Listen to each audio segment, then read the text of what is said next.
सभी को good evening. कैसे हो आप सभी? सभी स्वस्थ हैं, मस्त है। ऑनलाइन में एक बार कंफर्म करें कि क्या मैं आपको दिखाई दे पा रहा हूँ, क्या आप मुझे सुन पा रहे हैं। अगर मैं आपको दिख रहा हूँ और आप मुझे सुन पा रहे हैं तो एक बार कमेंट सेक्शन में यस कर दीजिएगा, ताकि आज के सेशन को, आज की इस क्लास को कंटिन्यू कर सके। भाई हो गई बातें?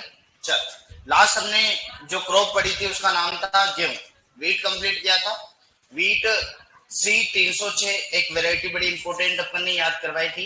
एक लोकल जनरल वे में हम जानते हैं कि नॉर्मली सबसे ज्यादा इंपॉर्टेंट वही है, क्योंकि अपने राजस्थान में काफी ज्यादा ग्रोविंग करते हैं, है ना।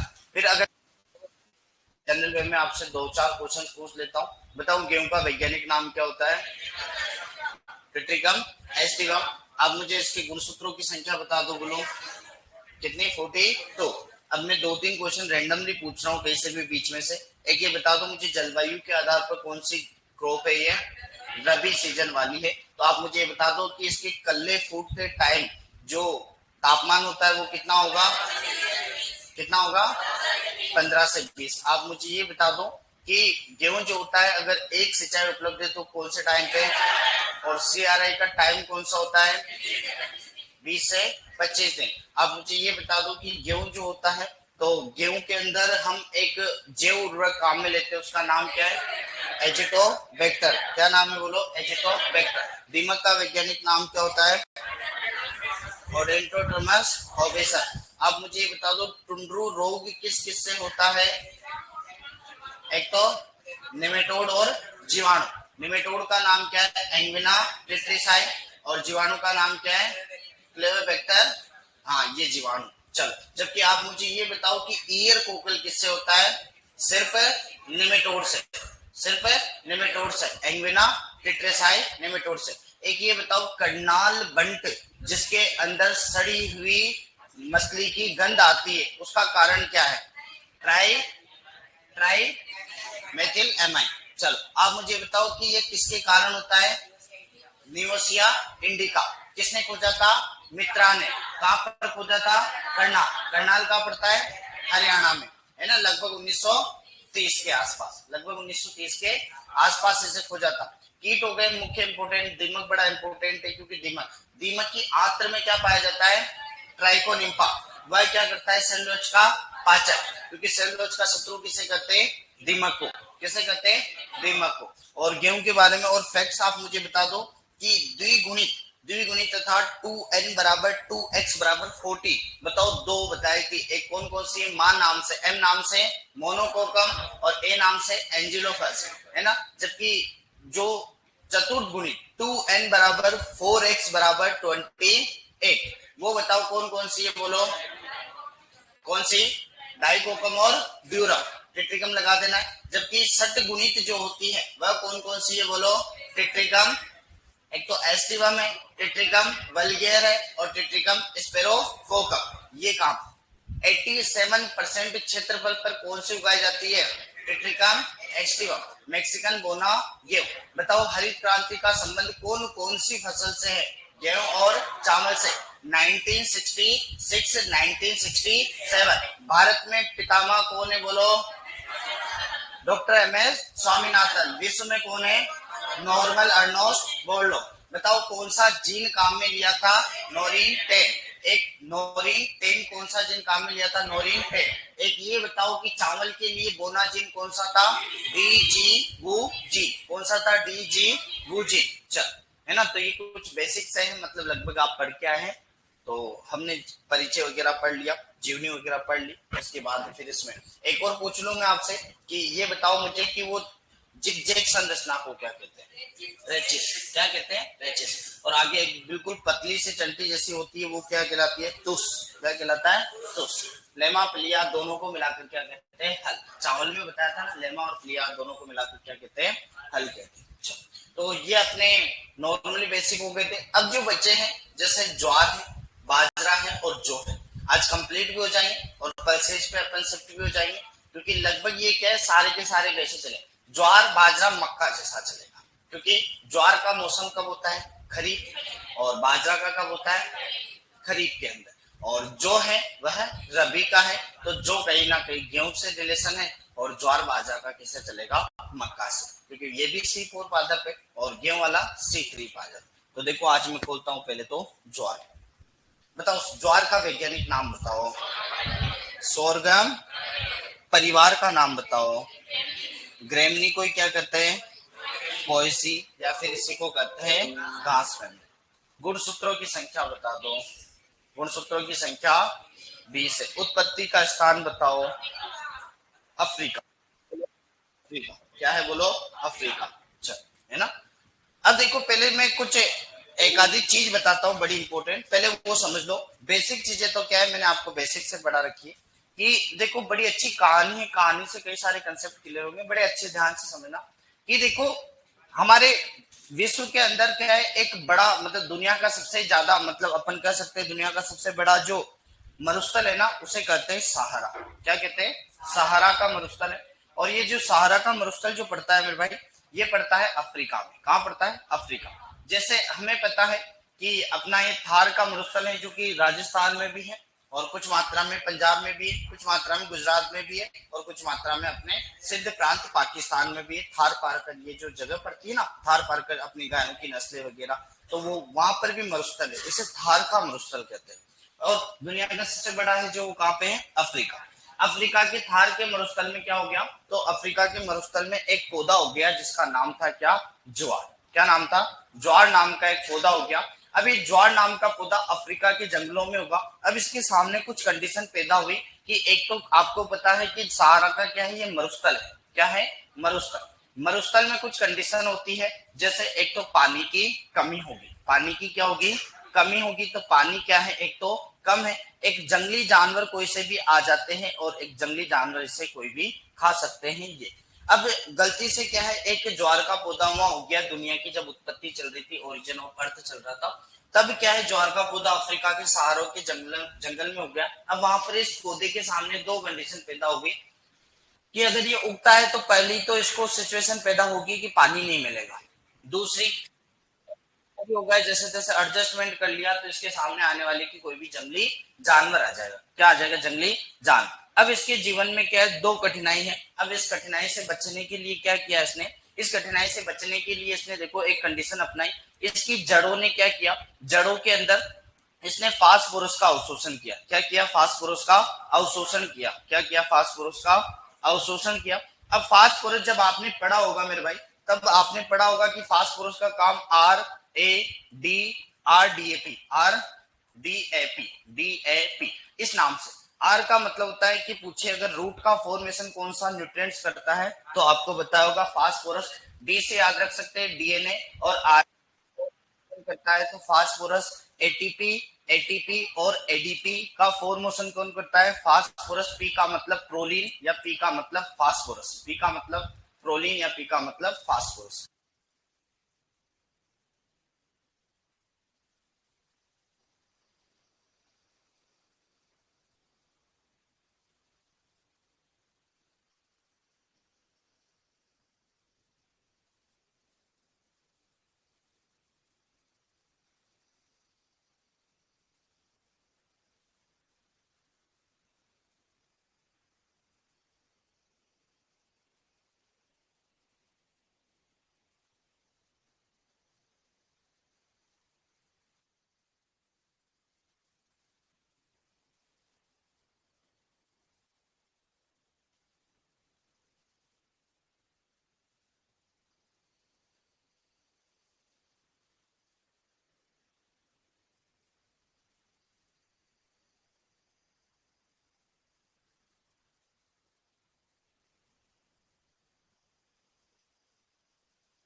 आ रही होगी आवाज? अब चेक करो रे, क्या कमेंट कर रहे हो?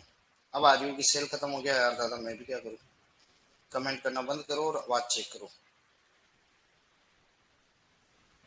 चेक करो क्या रोज रोज वो प्रॉब्लम। हाँ भाई सेल खत्म हो जाता, बड़े बड़े शहरों में ऐसे छोटे मोटे सेल तो खत्म होते रहते हैं, तू ज्यादा 3 साल में कर, है ना। चल सर आ गई, आ गई। तो ये तो चलता रहता है सेल का, तो क्या है, इलेक्ट्रिक चीज कहीं भी खराब हो जाती, वापिस समझाता हूँ, तू चिंता मत कर दोस्त। चल कि सबसे बड़ा जो मरुस्थल है कहाँ है दुनिया का, सार कहाँ पड़ता है, अफ्रीका।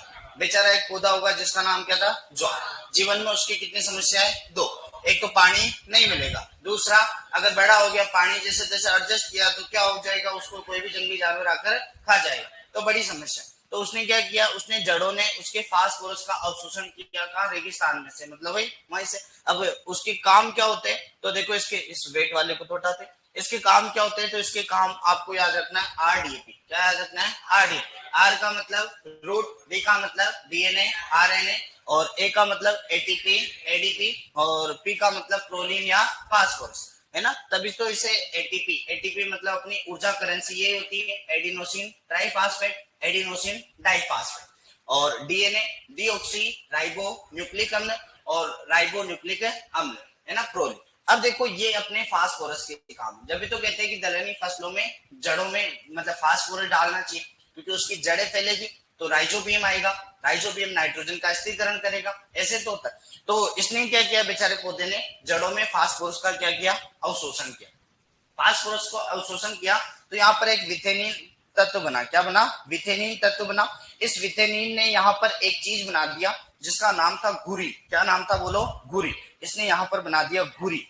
घुरीन को कहते हैं प्रूसिफिक, क्या कहते हैं, प्रूसिक, प्रूसिक अम्ल होता है। ये क्या होता है, प्रूसिक अम्ल। बना कहा, जड़ों में, बना कहा, जड़ों में। पर यहाँ पर कोई काम नहीं, इसने यहाँ पर मुख्यतः काम जो किया वह करा, फास्फोरस का अवशोषण होते ही जड़ों की वृद्धि कर दी। क्या करती, जड़ों की वृद्धि कर दी, मतलब जड़ों में फैलाव हो गया, जड़ों में क्या हो गया, फैलाव हो गया। तो ये जड़ें जब वृद्धि हुई तो ये जमीन के अंदर से क्या करा, जल का अवशोषण, जल का क्या किया, इसने अवशोषण किया।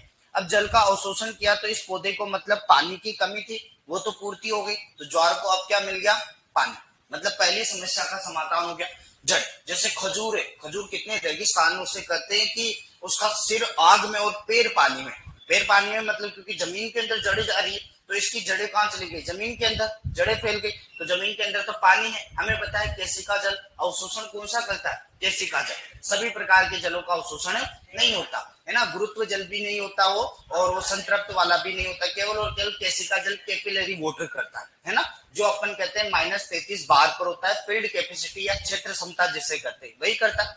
तो इसने जड़ों का मतलब जड़ें फैलाए, केसिका जल का अवशोषण किया, पहली चीज कंसेप्ट क्या हुआ कि इसको पानी मिल गया। अब ये प्रसुपिक या गुरीन जो चीज है ना, ये इसके यहाँ पर काम नहीं आ रही थी, तो इसने क्या किया, इसको भेज दिया कहां पर, तो इस ज्वार की पत्तियों में, कहां पर भेज दिया, ज्वार की पत्तियों में भेज दिया। अब ज्वार की पत्तियों में इसने भेजा तो यहाँ पर ये कन्वर्ट हो गया एससीएन के अंदर, किसके अंदर कन्वर्ट हो गया, एससीएन के अंदर। और एससीएन कहते हैं हाइड्रोसाइनिक, क्या कहते हैं इसे, हाइड्रोसाइनिक अम्ल, हाइड्रोसाइनिक अम्ल कहते हैं। और ये हाइड्रोसाइनिक अम्ल एक प्रकार का जहर है, क्या है ये, टॉक्सिक है या एक प्रकार का क्या है, जहर।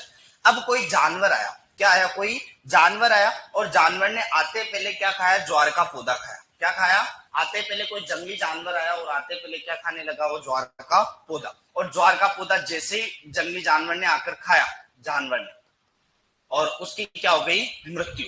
तो एक मतलब जानवर ने देखा कि यार इसको खाते पहले मर रहा है, दूसरे ने ट्राई किया वो भी, तो पूरे गांव में मतलब जानवरों के गांव में पूरे में ये फैला दी समाचार की मर जाना है, परंतु किसे नहीं खाना है, ज्वार को नहीं खाना। क्यों नहीं खाना है, क्योंकि इसमें जहर, एससीएन। तो इसीलिए तो कहते हैं ज्वार की छोटी अवस्था में कभी भी पशुओं को क्या नहीं खिलाना चाहिए, ज्वार नहीं। कारण क्या है, एससीएन। कि मरा कैसे, वो भी कारण वैसे तो इतना डीपली नहीं आता, ये ऑक्सीजन का स्थानांतरण बंद कर देता है। क्या करता है, ऑक्सीजन का स्थानांतरण क्या कर देता है, बंद कर देता है। और ऑक्सीजन सप्लाई नहीं होती ना, जिस प्रकार अपन सांस लेते हैं, अपना कोई गला दबा दे तो वैसे अपन मर जाएंगे, तो जानवर भी इसीलिए।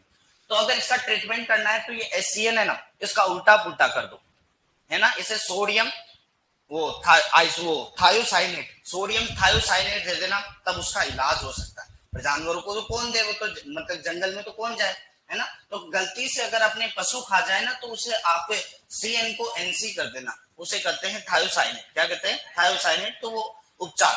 अब आपसे पूछेगा कि नॉर्मली कितनी अवस्था, तो 200 ppm के समथिंग पाई जाती है, पर हाँ यूं कहते हैं कि 500 ppm 500 ppm यदि एक छोटा बछड़ा खा ले, क्या खा ले? छोटा बछड़ा खा ले, तो उसकी क्या हो सकती है? बछड़ा, तो उसकी क्या हो सकती है? मृत्यु हो सकती है। याद रखना बछड़ा।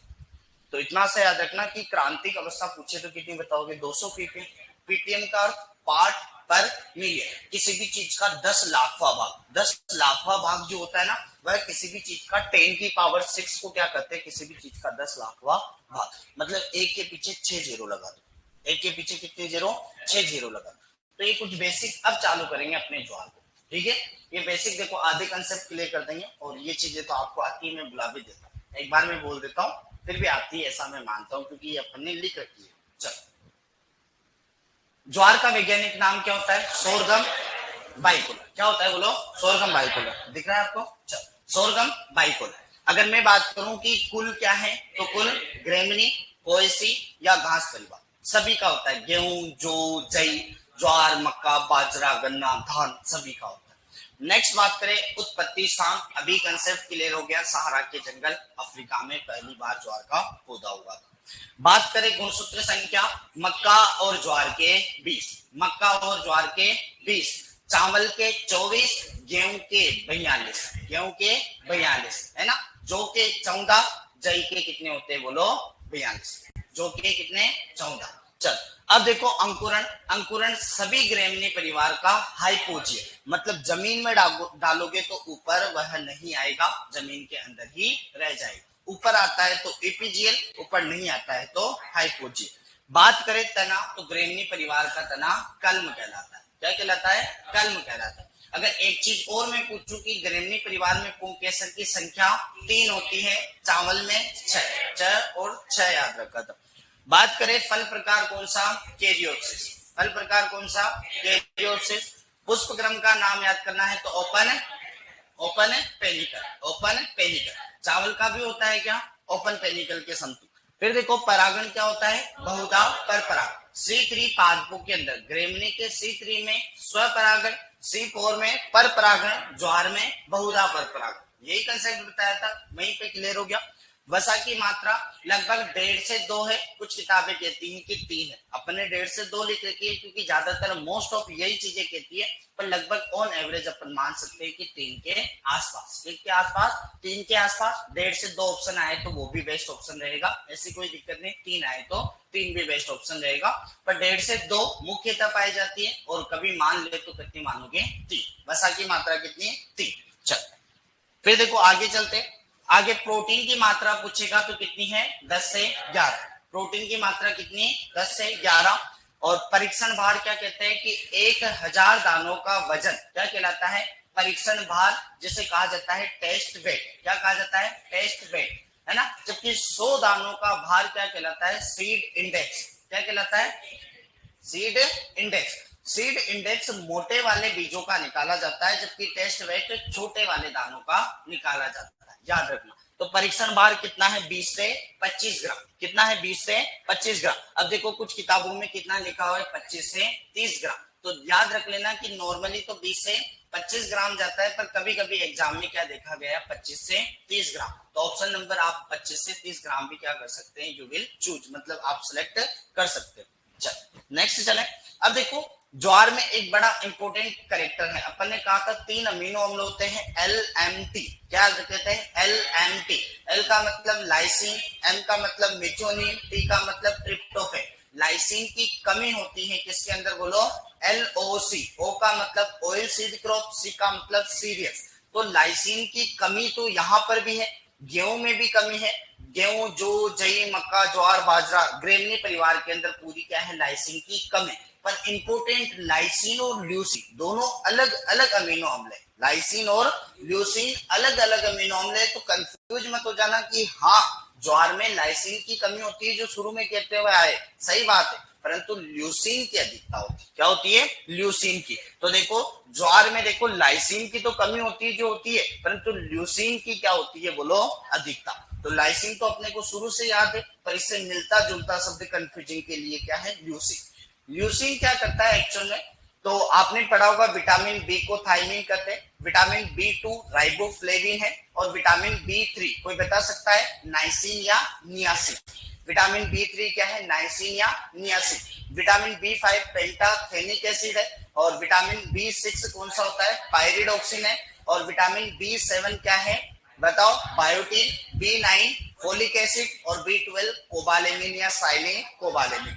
अब बी3 क्या होता है एक्चुअल में, देखो कि कई सारी किताबें जैसे 12वीं की अपने एग्रीकल्चर की किताब कहती है कि विटामिन बी2 के कारण पेलाग्रा होता है ना। कई सारे मतलब मेडिकल के रिसर्च पेपर कहते हैं कि विटामिन बी3 के कारण क्या होता है, पेलाग्रा, मुख्यतः बी3 के कारण। पर कुछ रिसर्च पेपर्स तो पब्लिश किए हुए ये भी कह सकते हैं कि विटामिन बी5 CUT 2025 का अभी क्वेश्चन आया था कि मतलब उसमें ऑप्शन इस प्रकार से जमा रखे थे, विटामिन बी2 नहीं गया, बी3 नहीं गया, विटामिन बी5 गया है कि पेलाग्रा किससे होता है, विटामिन बी5 से, क्योंकि ऑप्शन इसी प्रकार से उसने दे रखे थे, मल्टी स्टेटमेंट वाले ऑप्शन थे उसमें, है ना, कि चूज करना पड़ेगा। तो याद रखना, कभी कभी कुछ केस में यूं देखा गया है, ये तो मेडिकल भी खुद कहता है कि हालांकि विटामिन बी5 से पेलाग्रा नहीं होते, पर अर्ली सिम्टम्स दिखाई देते। अब अर्ली सिम्टम्स दिखाई देते तो हो सकता है भविष्य में उनसे पेलाग्रा हो जाए, पर मुख्यतः याद रखना कि विटामिन बी3 से पेलाग्रा होता है। ऑप्शन में ये नहीं आने पर विटामिन बी2 चूज करोगे, क्या करोगे, विटामिन बी2। अब ऑप्शन दोनों नहीं मिले तो कौन सा चूज करोगे, विटामिन बी5, क्योंकि अर्ली सिम्टम से हालांकि प्रॉपर्ली क्लियर नहीं है, वेरीफाइड भी नहीं है कि विटामिन बी5 से क्या होता है, पेलाग्रा। तो याद रखना विटामिन बी3 नाइसिन या नियासिन, ये क्या होता है, तो ज्वार जब खाओगे ना तो ये इसका मतलब निर्माण करना बंद कर देगा, विटामिन बी3 का निर्माण बंद हो जाएगा। और विटामिन बी3 का जैसे निर्माण अगर मानव शरीर में बंद हो गया ना, तो उसके अंदर एक डिसऑर्डर जरूर हो जाएगा, जिसका नाम क्या है, पेलाग्रा। क्या हो जाएगा, पेलाग्रा। तो याद रखना कि अधिक ज्वार खाने से क्या होता है, मतलब मानव के अंदर जिससे बी3 का निर्माण बंद हो जाता है, और मनुष्य में कौन सा रोग के सिम्टम्स होते हैं, पेलाग्रा। कौन से क्या होते हैं, पेलाग्रा। तो विटामिन बी3 का निर्माण बंद हो जाता है तो कौन सा हो जाएगा, पेलाग्रा। फिर देखो ज्वार को केमल क्रॉप कहते हैं। केमल, अभी मैंने कहा था कि ज्वार को सहारा के जंगल में उगा था, जमीन में बेचारे को पानी नहीं था। हमें पता है कि रेगिस्तानों में जो घूमता है उसे कहते हैं ऊंट, ऊंट केमल। डोमेडेस बैक्टीरियंस और डोमेडेस कौन सा कहते हैं, एक तो कैमेलिडी परिवार है, एक तो डोमेडे वो कैमेलस डोमेडेरियंस और कैमेलस बैक्टीरियंस, एक कुबड़ और दो कुबड़। तो मरुस्थल रेगिस्तान में होगा बेचारा, पानी बिल्कुल नहीं। तो अब ऊंट ने भी क्या किया, ऊंट ने अपनी चमड़ी मोटी कर ली, पैर गद्दीदार कर लिए, तो वो रेगिस्तान में सर्वाइव किया। इसने क्या किया, इसने फास्फोरस अवशोषण किया और जड़ों को बढ़ाया, तो इसने भी मतलब कहीं ना कहीं अपने अंदर क्या किया, ऐसे एडोप्टेबिलिटी लाइक अनुकूलता। तो इसीलिए इसे कहते हैं कैमल क्रॉप। क्या कहते हैं, कैमल क्रॉप, कि कम पानी के प्रति इसने भी क्या कर लिया, अपने शरीर के अंदर परिवर्तन किया, इसीलिए इसे क्या कहते हैं, कैमल क्रॉप। मतलब ऊंट वाली फसल कह सकते हैं, क्योंकि ऊंट को भी पानी नहीं चाहिए मरुस्थल में, और अपने इसको भी पानी नहीं चाहिए मरुस्थल में, वहां पर सर्वाइव। जैसे अपने गांव में ज्वार उगाते का है, जैसे हमारे गांव में ऐसे कि जहां पर मतलब जिन क्षेत्र में पानी नहीं होता उन्हें कहते हैं माड़ वाले क्षेत्र। माड़ मतलब इन द सेंस जहां पर पानी नहीं, न तो ट्यूबवेल है, न कुआं है, न कोई आसपास कोई नदी वगैरह है, वहां पर क्या है, ज्वार उगाते। पर याद रखना फिर उसमें पूरे साल भर केवल एक ही ज्वार उगाते हैं, खरीफ सीजन में, फिर कोई क्रॉप नहीं उगाते। रबी में कोई क्रॉप नहीं आएगी, फिर उसके बाद जायद में कोई क्रॉप नहीं आएगी। वैसे तो गर्मियों में तो कहीं भी नहीं उगाते, क्योंकि अपने वो पड़त पड़ी रहती है ज्यादातर। क्यों नहीं उगते पता है, जहां जहां पर ज्वार उगती है ना, वहां वहां पर सॉइल सिकनेस हो जाता है। सिकनेस मतलब समझे, सिक का मतलब होता है बीमार होना, तो मृदा का बीमार होना। मृदा का बीमार होना, पहले कभी ऐसा शब्द सुना है, सॉइल सिकनेस का कारण होती है ज्वार, क्योंकि ये मृदा के अंदर सारे पोषक तत्वों को अवशोषित कर लेती है। फिर उसके बाद अगली क्रॉप अगर आपने उगाई है ना, तो आपको ज्यादा मात्रा में NPK सब कुछ देना पड़ेगा, बाकी तो आपकी क्रॉप हो ही नहीं सकती। तो केमल क्रॉप भी है, ज्यादा पोषक तत्व भी चाहिए इसको, है ना, अगली क्रॉप भी नहीं ले सकते, तो ये बड़े लफड़े इसमें। तो देखो केमल क्रॉप कहते हैं। एशियन हाइड्रोसाइनिक अम्ल क्या है, एक विषैला पदार्थ होते हैं जो ज्वार की कौन सी अवस्था में पाई जाती है, शुरुआत। और याद रखना, ये जब पानी कम रहेगा ना, अगर इसको कम करना है तो टाइम टाइम पे पानी दो, क्योंकि पौधा मतलब अपने आप अंदर रूपांतरण जब करता है, जब उसको पानी नहीं मिले, पानी मिलेगा तो फास्फोरस अवशोषण नहीं करेगा, उसको जड़ों की वृद्धि बढ़ानी नहीं, तो और गुरीन नहीं बनेगा, गुरीन नहीं बनेगा तो एसियन नहीं बनेगा, एसियन नहीं बनेगा तो ऊपर झर नहीं बनेगा। अगर पानी दोगे पर शुष्क अवस्था पैदा हुई तो ज्वार में अपने अंदर करेक्टर है। जैसे अपन क्या करते हैं, मतलब सर्दियों में कोट वोट पहनकर एडजस्ट कर लेते हैं, है ना, गर्मियों में आराम से बनियान में आ जाते हैं मस्त। तो ये भी तो अपनी अनुकूलता है जैसे तैसे। जिराफ की गर्दन लंबी हुई, कारण है क्योंकि उसको मतलब खाना ही बेचारे को ऊपर ही ऊपर दिखता था, है ना। तो वही अपने अंदर मतलब पहले अपन कहते थे कि अपने भी मतलब मानव है ना चारों हाथ पैरों पे चलता था, क्योंकि मानव की उत्पत्ति जेसीएम ऐसे हुआ था। जेसीएम पहले वाले व्यक्ति को कहते थे जावा में, फिर आया क्रो मैग्नो, फिर आया मॉडर्न में, अभी वाला मानव होमो सेपियंस सेपियंस, पहले वाला होमो इरेक्टस हुआ करता था। तो ये मानव की उत्पत्ति, तो ऐसे धीरे धीरे उत्पत्ति हुई। तो इसी प्रकार मतलब ज्वार की भी क्या हुई, मतलब अनुकूलता का सिद्धांत लगता गया। मतलब डीपली है देखो कई सारी चीजें, क्योंकि अंदर तो कई सारी चीजें चलती है। तो नॉर्मली याद रख लेना कि एचसीएन क्या है, एक जहरीला तत्व जो शुरुआती अवस्था में बनेगा, और शुरुआती अवस्था में ज्वार को कभी भी किसको नहीं खिलाना चाहिए, पशुओं को नहीं खिलाना चाहिए। ये अधिक मात्रा में पाया जाता है, और कौन सी पत्तियों में, नई पत्तियों में। एचसीएन को क्या कह सकते हैं बोलो, गुरिन, या फिर क्या कह सकते हैं, प्रोसिकम। इसका निर्माण कहां पर होता है, जड़ों में, पर ट्रांसफर कहां हो जाती है, ये पत्तियों में। अभी बताया था कि निर्माण तो कहां हुआ, जड़ों में। ये देखो यहां पर बताया था कि मतलब फास्फोरस अवशोषण किया जड़ों में, जड़ों में क्या बना, विथेनिन, विथेनिन से क्या बना, गुरिन, स्थानांतरण का हो गया पत्तियों में। तो ऐसे किया अपन ने, बना अलग जगह पर पहुंचा अलग जगह। नई पत्तियों में जैसे जानवर खाएंगे वैसे क्या हो जाएगा, खत्म। तो कहां गया, और क्रांतिक अवस्था देखो कितनी है इसकी, 200 पीपीएम। परंतु बछड़ा कितने पीपीएम में मरेगा, 500 पीपीएम। नवजात बछड़ा कितने में मरेगा, 500। हालांकि 200 से ज्यादा खाना मतलब है कि हर सकते हैं अपन, बेहोशी वगैरह कोई ना कोई तो संकेत, है ना। तो 500 पीपीएम में क्या मर जाएगा, बछड़ा। परंतु प्रश्न ये नहीं आता, प्रश्न क्या आएगा बोलो, 200 पीपीएम कि एससीएन की मतलब जो क्रांतिक अवस्था है, क्रिटिकल स्टेज जो है वह कितनी है, 200 पीपीएम। चलो फिर देखो सूखे की स्थिति में ज्वार में क्या बनेगा, एचसीएल। अगर पानी देते रहोगे तो ये क्या हो जाएगा, कम हो जाएगा। छोटी अवस्था में क्या बनेगा, एचसीएल। बड़ी अवस्था में क्या होगा, कम हो जाएगा, क्योंकि बड़ी अवस्था में और चीजों की ग्रोथ बढ़ने लग जाती है। एचसीएल की मात्रा देखो ऊपरी पत्तियों में क्या होती है, अधिक, क्योंकि ऊपरी पत्तियां हमेशा नई पत्तियां होती है। जैसे जैसे पौधा बढ़ता है वैसे वैसे नई पत्तियां हमेशा ऊपर आएगी, नीचे वाली पत्तियां क्या हो जाएगी, पुरानी। तो हमेशा ट्रांसफर कौन सी पत्तियों में होता है, नई पत्तियों में, क्योंकि नई पत्तियां ही जानवर अक्सर खाता है। आप देखना एक तो चारा देना सूखा और एक गीला, वो जो मतलब आगे आगे की जो नई पत्तियां होती है ना उसी को खाता है। चल फिर देखो नाइट्रोजन की मात्रा बढ़ने पर किसकी मात्रा बढ़ेगी बोलो, एचसीएल, क्योंकि इसमें खुद ही क्या है, नाइट्रोजन, कार्बन और नाइट्रोजन, है ना, साइनाइड कहते हैं, हाइड्रोजन कार्बन और नाइट्रोजन। एचसीएल का मतलब होता है हाइड्रोसाइनिक अम्ल, हाइड्रोसाइनाइड भी कहते हैं। फिर देखो ज्वार की मीठी किस्म के अंदर कितनी मात्रा में सुक्रोज होती है, 16 से 17%। कितनी होती है, 16 से 17%। फिर देखो ज्वार की मीठी किस्में, इसे कहते हैं स्वीट सोरगम वेराइटी। क्या कहते हैं, स्वीट सोरगम वेराइटी। स्वीट का मतलब मीठा, सोरगम मतलब ज्वार, वेराइटी मतलब किस्म। तो ज्वार की मीठी किस्मों के अंदर कौन कौन सी है, तो लगभग 53, 84 और 96। SSV आएगा तो फुल फॉर्म कर लेना, स्वीट सोरगम वेराइटी।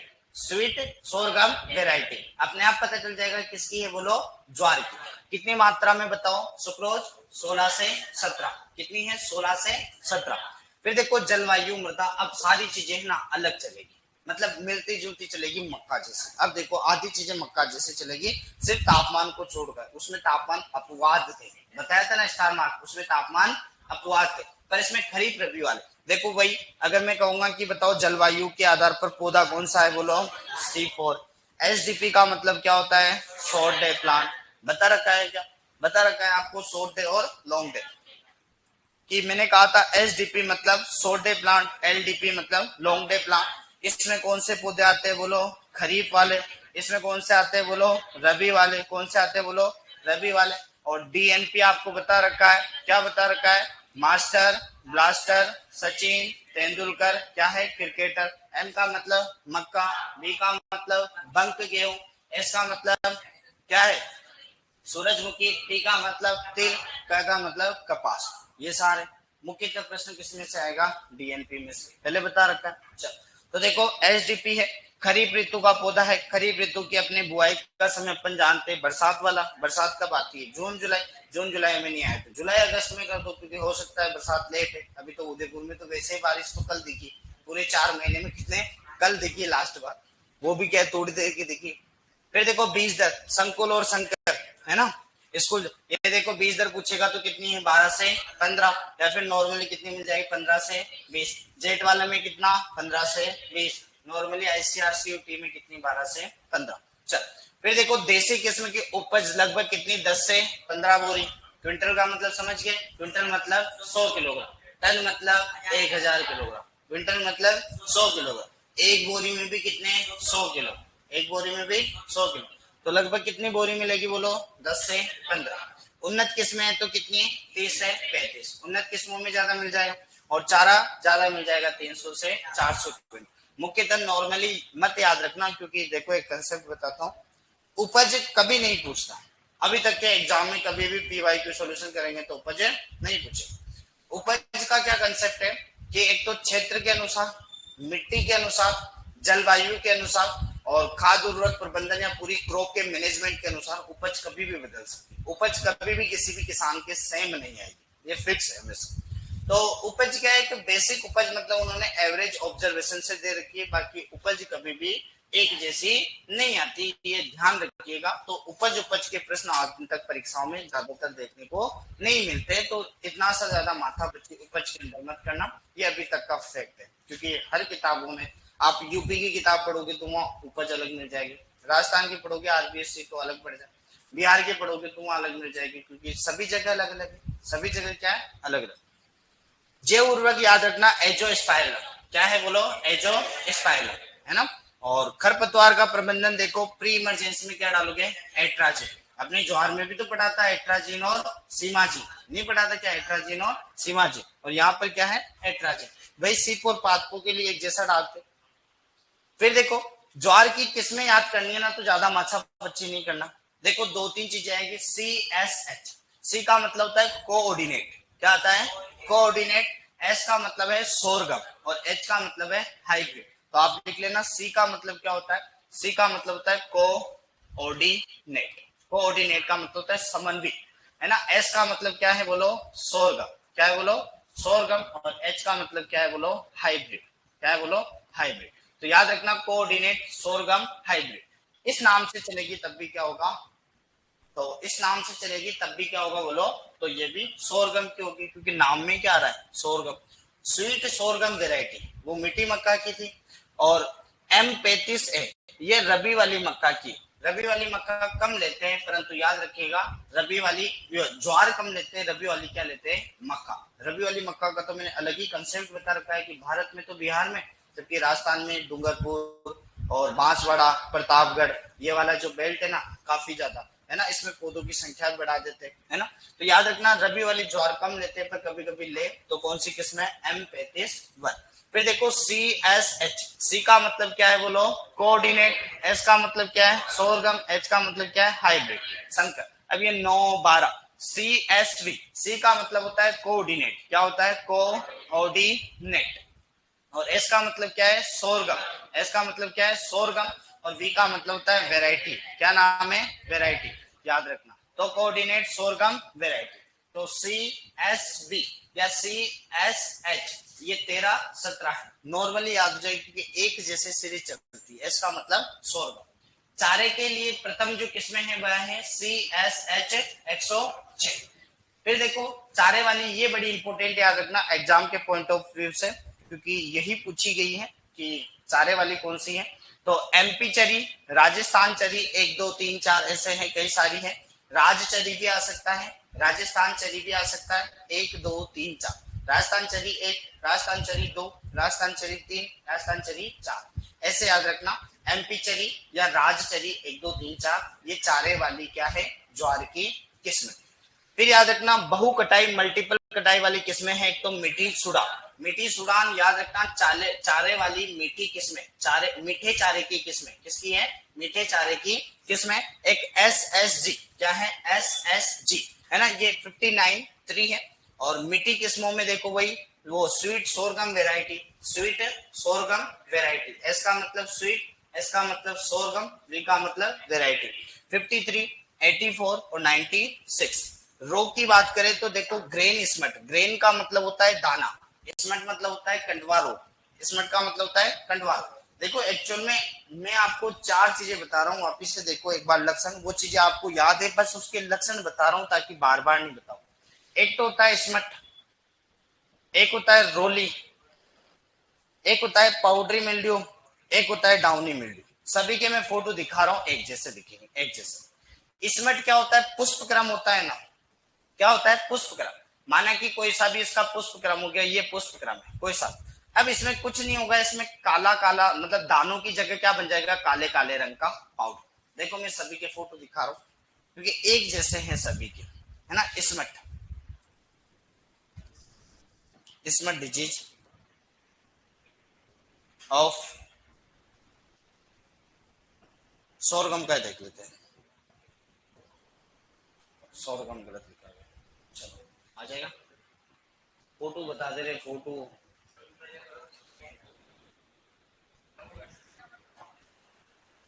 इसमें बताएगा फोटो।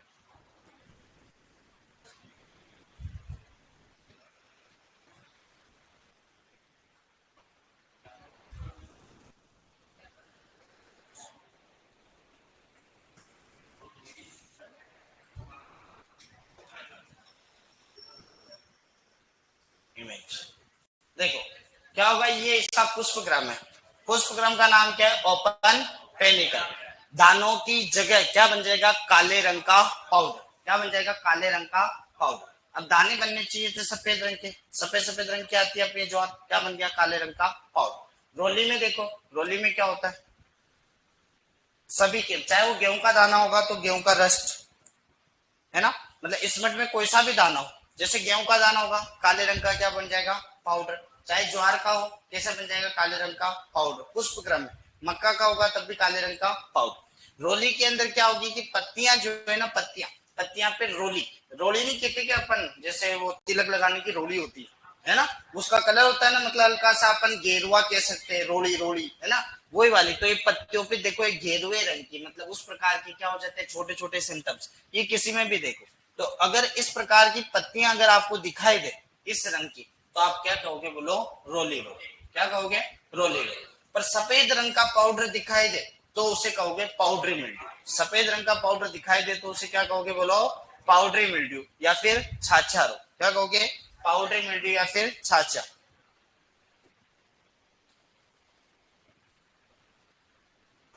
पाउडरी मिल्ड्यू, सफेद रंग का पाउडर, सफेद रंग का पाउडर अगर आपको दिखाई दे, इसमें तो कमी, ये कुकर बिट्स में सबसे ज्यादा है, जिसके मतलब दलहनी परिवार में सबसे ज्यादा, दलहनी परिवार के अंदर सबसे ज्यादा जिसकी पत्तियां चौड़ी, उसमें पाउडरी और डाउनी मिल्ड्यू दोनों होता है। जिसकी पत्तियां सकड़ी होती है उसमें स्मट और रस्ट, ये दोनों होता है। ये बात ध्यान रखना थोड़ा सा, है ना। चल फिर देखो, एक डाउनी मिल्ड्यू में नीचे वाले पार्ट में क्या है? भूरा भूरा पड़ जाएगा। Downy mildew, DOW, downy mildew किसी का भी देख लो। डाउनी मिल्ड्यू यहाँ पर कुकर बिट्स का बताऊं तो ज्यादा बेहतर समझ में आएगा। चौड़ी पत्ती, जिसकी चौड़ी पत्तियां हैं, चाहे वो दलहनी परिवार, अगर इस प्रकार के धब्बे नजर आए तो क्या कहोगे? Downy mildew. सफेद रंग का पाउडर नजर आए तो पाउडरी मिल्ड्यू। पत्तियों पर रोली, मतलब एकदम छोटे छोटे, मतलब गेरुए रंग का पाउडर, मतलब पाउडर नजर नहीं आएगा, नॉर्मली चकते नजर आएंगे, वो क्या होगा? रस्ट। और पुष्प क्रम में अगर क्या होगा? पुष्प क्रम में दानों के स्थान पर क्या नजर आएगा? बोलो काले रंग, वो काले रंग का पाउडर, तो क्या कहलाएगा? इसमें। चल, ग्रेन स्मट जो होता है वह किसके कारण होता है? देखो सिपे, ये सिपे सेलोथिका सोरगाय। हालांकि याद करना चाहो तो करना, बाकी मत करना क्योंकि कितना डीपली तो नहीं आता है। बताओ क्या नाम है? सिपे सेलोथिका। क्या नाम है? सिपे सेलोथिका, सिपे सेलोथिका, सिपे सेलोथिका, सिपे सेलोथिका। सोरगाय तो याद हो जाएगा, सोरगम बाइकोलर, सोरगाय मतलब सोरगम, बाइकोलर मतलब ज्वार में रखना। बताओ ग्रेन स्मट का कारण क्या है? बोलो सिफे सेलोथिका। ये क्या है? एक प्रकार की कवक। कवक का नाम वापिस से बोलो, सिफे सेलोथिका सोरगाय, सिफे सेलोथिका सोरगाय। एक दो बार और बोलो, क्या है? सिफे सेलोथिका सोरगाय, सिफे सेलोथिका, सिफे सेलोथिका, सिफे सेलोथिका। चल, ये 2-3 बार बोलोगे तो अपने क्या दिमाग सेट कर लेगा कि हाँ ऐसा भी कोई शब्द है। पहली बार क्या है, कभी कभी नया शब्द देखते ना तो एक्सेप्ट ही नहीं करता दिमाग, है ना। तो सिपे सेलोथिका सोरगा। ग्रेन स्मट मतलब दानों में क्या हो जाएगा, मतलब काले रंग का पाउडर। ये कवक है, सिपे सेलोथिका सोरगा, ये रिपीट हो गया। ग्रेन का मतलब होता है दाना। और नेक्स्ट है कीट, sorghum shoot fly. Sorghum shoot fly और इसका नाम है अथरगोनिया सोकेटा। चल वापिस से बोलो, अथरगोनिया सोकेटा। वापिस से बोलो, अथरगोनिया सोकेटा। बताओ सोरगम सूट फ्लाई का क्या नाम है? अथरगोनिया। ऑनलाइन वाले तुम भी बोलो, है ना, यही बोलो चैट में, है ना, ये मैसेज टाइप करने से बढ़िया। बताओ सोरगम सूट फ्लाई का क्या नाम है? अथरगोनिया, अथरगोनिया सोकेटा, अथरगोनिया सोकेटा, अथरगोनिया सोकेटा। अब बताओ ग्रेन स्मट का क्या है? सिपे सेलोथिका सोरगा, सिपे सेलोथिका सोरगा, सिपे सेलोथिका सोरगा, अथरगोनिया सोकेटा, अथरगोनिया। तो धीरे धीरे होगा क्योंकि नए नाम है, क्योंकि एंटोपैथो का नियम यही है, जितने बार बोलो और जितने टाइम पढ़ो उतना ही। एंटोपैथो का नियम है सीधा सा, एंटोमोलॉजी कीट और पैथोलॉजी रोग विज्ञान दोनों का। अभी तो वो निमेटोलॉजी नहीं देखी, उसके भी आते। अभी तक तो अपने मेलाइडोगाइनी स्पीसीज देखा है, मेलाइडोगाइनी इनकॉग्निटा, क्योंकि रूट नोट निमेटोड एक ही पढ़ा है ना। अभी तो आपने कई सारे नहीं पढ़े। चल तो फिर तना छेदक, तना छेदक का तो चिलोपार्डियस, वही मक्का वाला, है ना। इसमें डेड हर्ट की समस्या कौन करता है? Sorghum shoot fly. एक बार और बोलो, सोरगम सूट फ्लाई का क्या नाम है? अथरगोनिया। कोई भी नहीं बोल रहा, ऑनलाइन वाले बोलो। तना मक्की, तना मक्की सूट फ्लाई कब देती है बोलो? तो अगस्त के में, क्योंकि लगभग इसलिए है कि जून जुलाई में बुआई करते हैं। जून जुलाई, जून जुलाई के बाद जैसे पौधा बड़ा होने लगता है, वेजिटेटिव ग्रोथ होती है, वैसे कीट का आक्रमण हो जाता है, क्योंकि कीट स्टार्टिंग में ज्यादा आक्रमण करता है। और याद रखना कीट अक्सर है ना बरसात के मौसम में दुख देते हैं। कारण यह है कि कीट ना गर्मियों में सुसुप्त अवस्था में रहते हैं। गर्मियों में आपको कीट नजर नहीं आते, जमीनों के अंदर या फिर कहीं ना कहीं बल्कि प्यूपा स्टेज के अंदर पड़े रहते हैं, क्योंकि गर्मी तेज होती है तो वो सब मतलब डाइपोज अवस्था के अंदर चल जाते हैं, मतलब सुसुप्त अवस्था डोरमेंसी चलती है। फिर उसके बाद जैसे बरसात है ना, बरसात में जमीनों में भरा जाता है पानी, तो उनके मतलब वो अंडे जैसे जिस अवस्था में थे ना वैसे बाहर निकल जाते। जैसे बरसात पड़ती है आपको ये सारी की सारी मतलब कीट कीट उड़ते हुए कीट वगैरह सब कुछ नजर आएंगे। और ये इनका मल्टीप्लेक्सन मतलब जो क्या कह सकते हैं अपन, मतलब मल्टीप्लेक्सन मतलब गुणिता जो होती है ना, मतलब इनकी जो भी करते हैं ये तो नेचुरल फ्लाइट करते हैं। नेचुरल फ्लाइट का मतलब होता है उड़ते हुए, मतलब है इनके अंदर क्या है संभोग की क्रिया होती है और उसी से नए नए अंडे बनाते हैं, ताकि आने वाली जनरेशन के अंदर वो क्या कर सके, सर्वाइव कर सके। तो दुनिया में सबसे ज्यादा एक तो मतलब संख्या जो है ना वह भी कीटों की, ये तो जितने हैं ना इस दुनिया में उतने कोई भी नहीं। कभी कीट विज्ञान पढ़ना। और कीट सर्वाधिक नुकसान पहुंचाएंगे बरसात में, क्योंकि जमीन के अंदर रह नहीं पाएंगे, सारे जमीन से बाहर आएंगे। और तो सबसे ज्यादा नुकसान कब फैलाते हैं? तो जून जुलाई में पानी आता है, तो उसके अगले महीने में अगस्त सितंबर के अनुसार। चलो क्या बता है? लाइट वाला, वो उसके लिए लाइट ट्रैप करते हैं। वो क्या लाइट मतलब फोटोन्स, फोटोन्स कहते हैं इसे। जो एनर्जी रहती है ना वो फोटोन्स कहलाती है। तो फोटोन्स के प्रति एक्टिव होते हैं, तो उनके लिए यूज करते हैं लाइट रे, मतलब एक प्रकाश प्रपंच। नाम सुना है प्रकाश प्रपंच? और फिर नीचे क्या एक तगारी रख देते हैं जिसमें मेलाथियन कीटनाशक दवाई डालते हैं, वो खत्म। ये अपना ज्वार क्या हो गया, खत्म। अब देखो एक ही बार में पूरा ज्वार रिवाइज करा रहा हूँ, फिर इसके बाद ज्वार के बाद बाजरा, बाजरे के बाद जय। एक ही बार देखो, देखो क्योंकि तीनों को रिवाइज करा रहा हूँ तुरंत हाथों हाथ, ताकि घर जाकर एक बार पढ़ लेना। इधर देखो, ज्वार के बारे में चालू किया हमने, कहा था दुनिया में पहली बार उत्पत्ति कहाँ हुई? अपने सहारा के जंगल। सहारा कहाँ पड़ता है? अफ्रीका। कुछ नहीं हुआ होगा जीवन में, दो समस्या, दोनों का क्या करेगा बेचारा समाधान। पहला एक तो जानवर, दूसरा पानी। तो पानी के लिए जमीन में फास्फोरस, फास्फोरस ने क्या किया, फास्फोरस ने एक विथेनिन बनाया, और विथेनिन से क्या किया, इसके अंदर बुरीन नामक एक प्रोसिफिक अम्ल नाम का तत्व बना। बना जड़ में, पर ट्रांसफर कहाँ हुआ? पत्तियों। पत्तियां हमेशा नई वाली में ज्यादा रहेगा, छोटी अवस्था। पानी नहीं होगा तभी बनेगा, पानी होने पर बेचारा इतना काम करेगा नहीं, क्योंकि आसानी से पानी मिलेगा। जब पानी नहीं होगा तभी ये मॉडिफिकेशन होगा, बाकी मॉडिफिकेशन नहीं होगा। जब पत्तियों में आया, कोई जानवर ने आकर खाया, आते वेले मर जाएगा, क्रांतिक अवस्था 200 ppm, बछड़ा मरेगा 500 में, याद नहीं करना 500, याद रखना है 200। ये कुछ अपने कैरेक्टरिस्टिक्स इसके देखे ज्वार के। हमने कहा था कि इसका वैज्ञानिक नाम जो होता है वह क्या होता है, सोरगम बाइकोलर। क्या होता है बोलो, सोरगम बाइकोलर। कुल बताओ क्या होता है, उत्पत्ति बताओ, थोड़ा जल्दी और तेज बोलो। गुणसूत्र, अंकुरण, तना, फल, पुष्पक्रम, परागण, वसा। ऑप्शन में 3 नहीं मिलेगा तो 1.5 से 2, 1.5 से 2। बताओ प्रोटीन, टेस्ट वेट कितना, चल बताओ मुझे। अगर मैं गेहूं का टेस्ट वेट पूछूं तो 40 ग्राम, गेहूं सा का पूछूं तो, अगर चावल का पूछूं तो 25, बासमती चावल का 21 ग्राम। याद है क्या, चल बहुत बढ़िया। अब बताओ लाइसिन की तो कमी है परंतु अधिकता ल्यूसीन की। अब बताओ कि क्या कौन सी क्रॉप कहते हैं इसे, एक तत्व मिलता है विसेला जिसका नाम है एशियन। एशियन कभी भी जानवरों को नहीं खाना चाहिए। कहां पर मिलेगा ये, नई पत्तियों में। कहां पर मिलेगा, नई पत्तियों में। कहां मिलेगा, नई पत्तियों में। चल फिर देखो आगे चलते, आगे कि इसकी क्रांतिक अवस्था बताओ कितनी है, नए बछड़े को मारने के लिए। कहां पर मिलता है, ऊपरी पत्तियों। नाइट्रोजन अधिक होगा तो क्या बढ़ेगा, मीठी मक्का में सुक्रोज। बताओ SSV की फुल फॉर्म क्या है, स्वीट सोरगम वेराइटी। ये सीरीज तो याद रख लेना, सीरीज तो याद रख। फिर देखो बताओ कौन सा पौधा है ये, बताओ SDP। और कौन सी ऋतु का है, खरीफ ऋतु का। बताओ बीज दर कितनी है, और जेठ के लिए, और देसी की उपज कितनी, उन्नत की कितनी, चारे के लिए। जैव उर्वरक का नाम बताओ, एजो स्पाइरल। गेहूं के अंदर कौन सा होता है, ऑप्शन में एजो स्पाइरल नहीं आने पर। बताओ खरपतवार का प्रबंधन, एट्राजिन की मात्रा कितनी है, आधा किलो प्रति हेक्टेयर, आधा किलो प्रति हेक्टेयर। ये हाँ,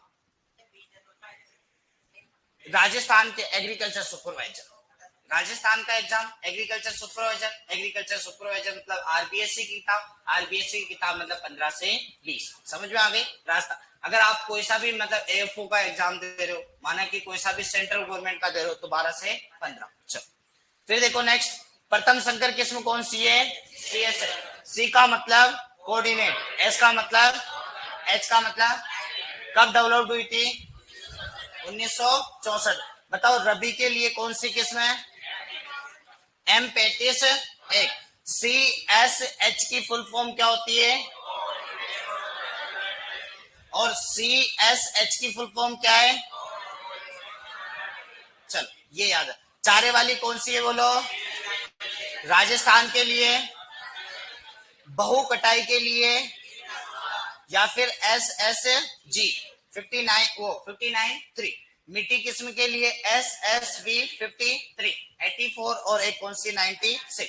ग्रेन स्मट का कवक का नाम बताओ, इस पे सेलोथिका सोरगर। बताओ ये क्या है, एक प्रकार का कवक। और बताओ सोरगम सूट फ्लाई का क्या है, अथरगोनिया। बताओ क्या करता है ये, तना छेदक का नाम, और तना सूट फ्लाई कौन से महीने में। ये अपना सोरगम, और एक ही मिनट में रिवीजन, और लास्ट में एक बार और मोटा मोटा करा दूंगा। अब दूसरा करते हैं बाजरा। बाजरे का देखो क्या है कि पेनिसेटम ग्लूकम कहते हैं। क्या कहते हैं, पेनिसेटम ग्लूकम। अब बाजरे का ये है कंसेप्ट कि बाजरे को पानी नहीं मिला, बाजरे को पानी नहीं, जैसे इसको पानी नहीं मिला तो इसने क्या किया बेचारे ने, वो जमीन से फास्फोरस किया। पर बाजरे ने ऐसा नहीं किया, बाजरे ने पत्तियों में रूपांतरण कर लिया, और पत्तियों में मोटर सेल, मतलब मोटर सेल का मतलब कि ऐसी कोशिकाओं का निर्माण किया कि जलवायु के अंदर जितना पानी है ना उसको अवशोषित कर सकता है कौन, बाजरा। याद रखना, मतलब इसने तो मॉडिफिकेशन किया कि फास्फोरस किया, पर बाजरे ने ये खेल नहीं खेला। बाजरे ने क्या किया, बाजरे ने जो किया वह पत्तियों के अंदर कौन सी कोशिकाओं का निर्माण किया, मोटर सेल। मोटर सेल का जो काम है ना वह क्या होता है कि वायुमंडल के अंदर उपस्थित नमी का अवशोषण करके पौधों को क्या देना है, पानी देना है। मतलब ये करेक्टर बाजरे का ही है और किसी का नहीं। जैसे ये कैरेक्टर, जैसे जमीन से फास्फोरस का अवशोषण है, ये कैरेक्टर इसी का। तो पर्ल्ड मिलेट बाजरा, देखो बाजरे का क्या, कुछ कॉमन चीजें मैं बोल देता हूँ, बाद में वापस रिवाइज करा दूंगा। क्या कहते हैं इसका वानस्पतिक नाम क्या है, पेनिसिटम ग्लूकम। क्या कहते हैं, पेनिसिटम ग्लूकम, या फिर कह सकते हैं पेनिसिटम ट्राइफोडिस, पेनिसिटम ग्लूकम या फिर पेनिसिटम ट्राइफोडिस। कुल की बात करें तो ग्रेन, ज्वार हो या फिर हो बाजरा, उत्पत्ति स्थान अफ्रीका, और गुणसूत्रों की संख्या जो जे बी है ना, जो और बाजरा के अंदर कितने हैं, 14। कितने हैं, जो और बाजरा के अंदर 14। चल बढ़िया सर, ऐसे पढ़ाओ, हाँ, बहुत बढ़िया।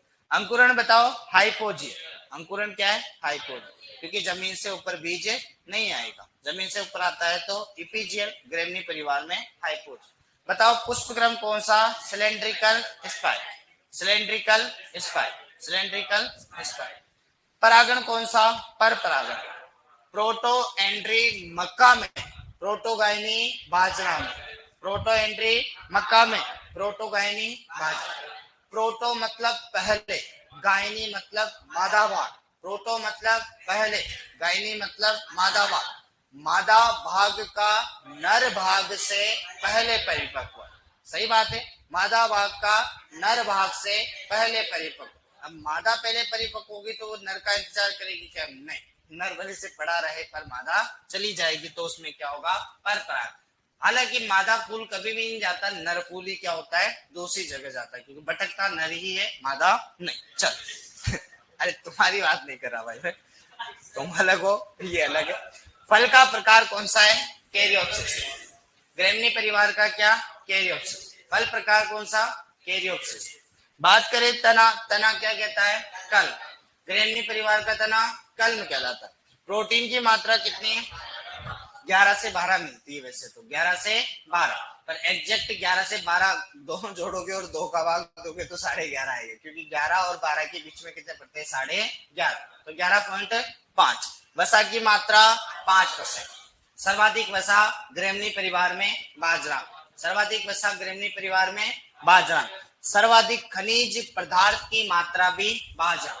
अनुमान पूछेगा, रेंज पूछेगा, एग्जैक्ट नहीं पूछेगा, 2 से 3, 2 से 3, जैसा कि अपन ने टेबल में लिख रखा है। अब उसका आधा कर दोगे बीच वाला पॉइंट, तो 2.5 उठा लेना, 2.4 भी उसी के पास में पड़ता है, और किताबों में क्या दे रखा है, 2.7। कितना दे रखा है, 2.7। परीक्षण भार तो 5 से 7 ग्राम, परीक्षण भार कितना है, 5 से 7 ग्राम, क्योंकि बाजरा के अपने 1000 दानों का वजन बहुत कम होता है, बिल्कुल हल्के होते, छोटे से होते। तो बाजरा का देखो कितना है, 5 से 7, कितना होता है, 5 से 7। चलो फिर देखो, मोटर सेल मतलब मोटर कोशिकाएं किसके अंदर पाई जाती है, बाजरा के अंदर। काम क्या करती है, वायुमंडल की नमी का अवशोषण, वायुमंडल की नमी का क्या करती है, अवशोषण। इसीलिए इसके अंदर पत्तियों में क्या पाई जाती है, मोटर सेल। बाजरे को क्या कहते हैं, गरीब का भोजन, गरीब का भोजन कौन है, बाजरा, गरीब का भोजन कौन है, बाजरा। और गरीब का घी कौन है, तिल, गरीब का घी कौन है, तिल। गरीब का दोस्त आलू, गरीब का दोस्त आलू। गरीबों की सारी चीजें बता दे क्या, गरीब आदमी बेचारा गरीब। चल बताओ, गरीबों का अनाज क्या कहलाएगा, गरीब का अनाज। गरीब का अनाज पूछेगा तो क्या बताना है, बोलो, बाजरा। क्या बताना है, बाजरा। गरीब का घी पूछेगा तो तिल, क्या है, बोलो, तिल। गरीब का दोस्त पूछ ले तो आलू, गरीब का दोस्त पूछे तो आलू। गरीब का संतरा पूछे तो टमाटर, गरीब का संतरा पूछे तो टमाटर, क्या पूछे, टमाटर। गरीब का सेब पूछे तो अमरूद है, कौन है, अमरूद। गरीब का फल पूछे तो कौन है, गरीब का फल पूछे तो कौन है, बेर है। सेब इसलिए कहते हैं, मैं बताता हूँ, कंफ्यूजन है, ये किताबों में भी है। सेब इसलिए कहते हैं अमरूद को कि अमरूद और सेब की जब कंपैरिजन करी गई न्यूट्रिएंट्स के आधार पर, मतलब पोषक तत्वों के आधार पर, कि प्रोटीन इसमें कितना मिलेगा, इसमें कितना मिलेगा, कार्बोहाइड्रेट इसमें कितना, इसमें कितना, विटामिन इसमें कितने और इसमें कितने, तो देखा गया कि सेब की अपेक्षा अमरूद में पोषक तत्वों की मात्रा ज्यादा होती है। मतलब बेचारा एक बीमार व्यक्ति बैठता है ना, तो उसको अपन कभी भी हॉस्पिटल में जाते हैं तो सेब जरूर लेके जाते हैं, हालांकि सेब महंगे है ना, 150 रुपए के आसपास चलते हैं। और अपना जामफल बेचारा 30-40 रुपए किलो, ऑन एवरेज कितना 40 रुपए किलो जामफल बिकता है, पर जाते कितना है अपने कोई हॉस्पिटल में जाते हैं तो हमेशा लेके किसको जाते हैं, इसको, जबकि न्यूट्रिएंट्स कंटेंट सेब की अपेक्षा ज्यादा किसमें, अमरूद में। ये बड़ा अच्छा काम, तो इसीलिए गरीबों का सेब कहते हैं अमरूद, है ना, जबकि फल कहते हैं बेर। पर कुछ किताबों में क्या मिस्टेक कर रखी पता है, गरीबों का सेब कह रखा है, बेर को फल कह रखा है, अमरूद को लोचा कर रखा है, कई जगह कर रखा है। क्या ही कर सकते, कुछ नहीं कर सकते। देखो तो गरीबों का अनाज कौन सा है, गरीबों का घी, गरीबों का दोस्त, गरीब का संतरा, गरीब का सेब, गरीब का फल। देखो बाजरा अनाजों में सर्वाधिक सूखा प्रतिरोधी है, सर्वाधिक क्या है, सूखा प्रतिरोधी। काम क्या है बेचारा, काम ये है सूखा प्रतिरोध करता है, परंतु ये मतलब वायुमंडल की नमी को एब्जॉर्ब करने की क्षमता रखता है, इसलिए सबसे ज्यादा क्या कर सकता है, सूखा प्रतिरोधी। जड़ों वड़ों का कोई काम नहीं। बाजरे को स्वयं सिंचित फसल, स्वयं सिंचित का मतलब समझ गए, खुद का खुद ही पानी दे लेता है, क्योंकि मोटर कोशिका है, क्या है इसके अंदर, मोटर कोशिका, मतलब मोटर या ट्यूबवेल चलाने की जरूरत नहीं है, खुद ही के अंदर क्या है, खुद मोटर चला लेता है। मोटर का मतलब क्योंकि ये इसका खुद का रूपांतरण है, जो मतलब कहते हैं कि ऐसा मतलब कुछ ही किस्मों के अंदर, ये रेगिस्तान की कुछ ही फसलों के अंदर पाई जाती है, बाकी नहीं। जैसे कैक्टस क्या करता है, कैक्टस जमीन में जड़ें बेचता है और अपने अंदर पानी सिंचित करता है कैक्टस की। जैसे ग्वारपाठा, ग्वारपाठा कहाँ उगता है, ज्यादातर रेगिस्तानों में। ग्वारपाठे को कभी भी चीरना, उसके अंदर कितना पानी, कितनी नमी की मात्रा, मिलता कहाँ है, रेगिस्तान में। इस हिसाब से तो पानी नहीं होना चाहिए, पानी नहीं होना चाहिए, पर अंदर चीर के देखो उसके अंदर कितना पानी है। यही करेक्टर है रेगिस्तान के पौधों में, जो रेगिस्तान के पौधे। अफ्रीका, अफ्रीका में वैसे जंगल ही है, क्योंकि लगभग पूरे अफ्रीका में वो सहारा का जंगल फैला हुआ है चारों में। तो वहां पर इसके सामने समस्या है, तो इसने क्या किया, कुछ नहीं किया, खुद की कोशिकाओं का मतलब रूपांतरण किया और कौन सी बना ली, मोटर कोशिका। मोटर कोशिका है तो वो सूखा प्रतिरोधी भी है, और उसके साथ साथ क्या है, स्वयं सिंचित फसल। और सारी चीजें कॉमन चलेगी, सिर्फ रोग इंपोर्टेंट है बाजरा के, और कुछ भी नहीं आएगा। हरित वाली रोग है दुनिया में सबसे ज्यादा, एक तो अर्गट रोग पूछा जाता है, एक पूछा जाता है हरित वाली रोग। इसके अलावा बाजरा का कोई प्रश्न अभी तक परीक्षाओं में नहीं देखा गया। देखो सीप और पादप है, एसडीपी पादप है। एसडीपी का मतलब जो भी खरीफ का होगा वो कौन सा है, एसडीपी। खरीफ ऋतु में उगाते हैं। बताओ बाजरा की बीज दर कितनी है, 4 से 5। तो एक इंपोर्टेंट तो लगाओगे, बाजरा की बीज दर कितनी है, 4 से 5। अंतराल कितना, 40 से 45 सेंटीमीटर रख लो। और आर तो ये हो गई, आर के बाद ये क्या आ जाती है, पी। आर की फुल फॉर्म रो, पी की फुल फॉर्म प्लांट। आर मतलब पंक्ति, पी मतलब पौधा। तो जो पंक्ति रखनी है 40 से 45 सेंटीमीटर, और पौधे की कितनी रखनी है, 10 से 12। और एक हेक्टेयर में कितने पौधे हैं, 1,75,000, 1,75,000। बीज की गहराई कितनी रखनी है, 1.5 से 2 सेंटीमीटर। कारण ये है ना, इसका बीज कितना छोटा है बाजरे का, तो ज्यादा तो छोटा रख ही नहीं सकते।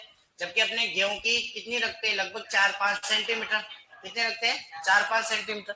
अब देखो आईसीआर वगैरह में नॉर्मली, पर जहां जहां पर जेट लिखा है ना, उसी को अपने को मानना है। समझे मेरी बात, कि जेट में अलग आंसर और सीयूटी में अलग अलग आंसर जा रहा है ना।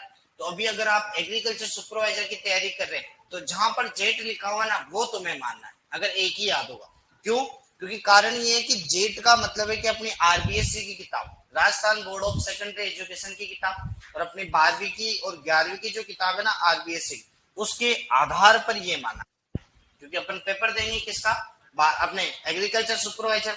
और ये RSMSSB बोर्ड, जो कहते हैं ना राजस्थान कर्मचारी चयन बोर्ड, और ये मानती है किसको, आरबीएससी की किताब को। तो इसीलिए अपने को क्या मानना है।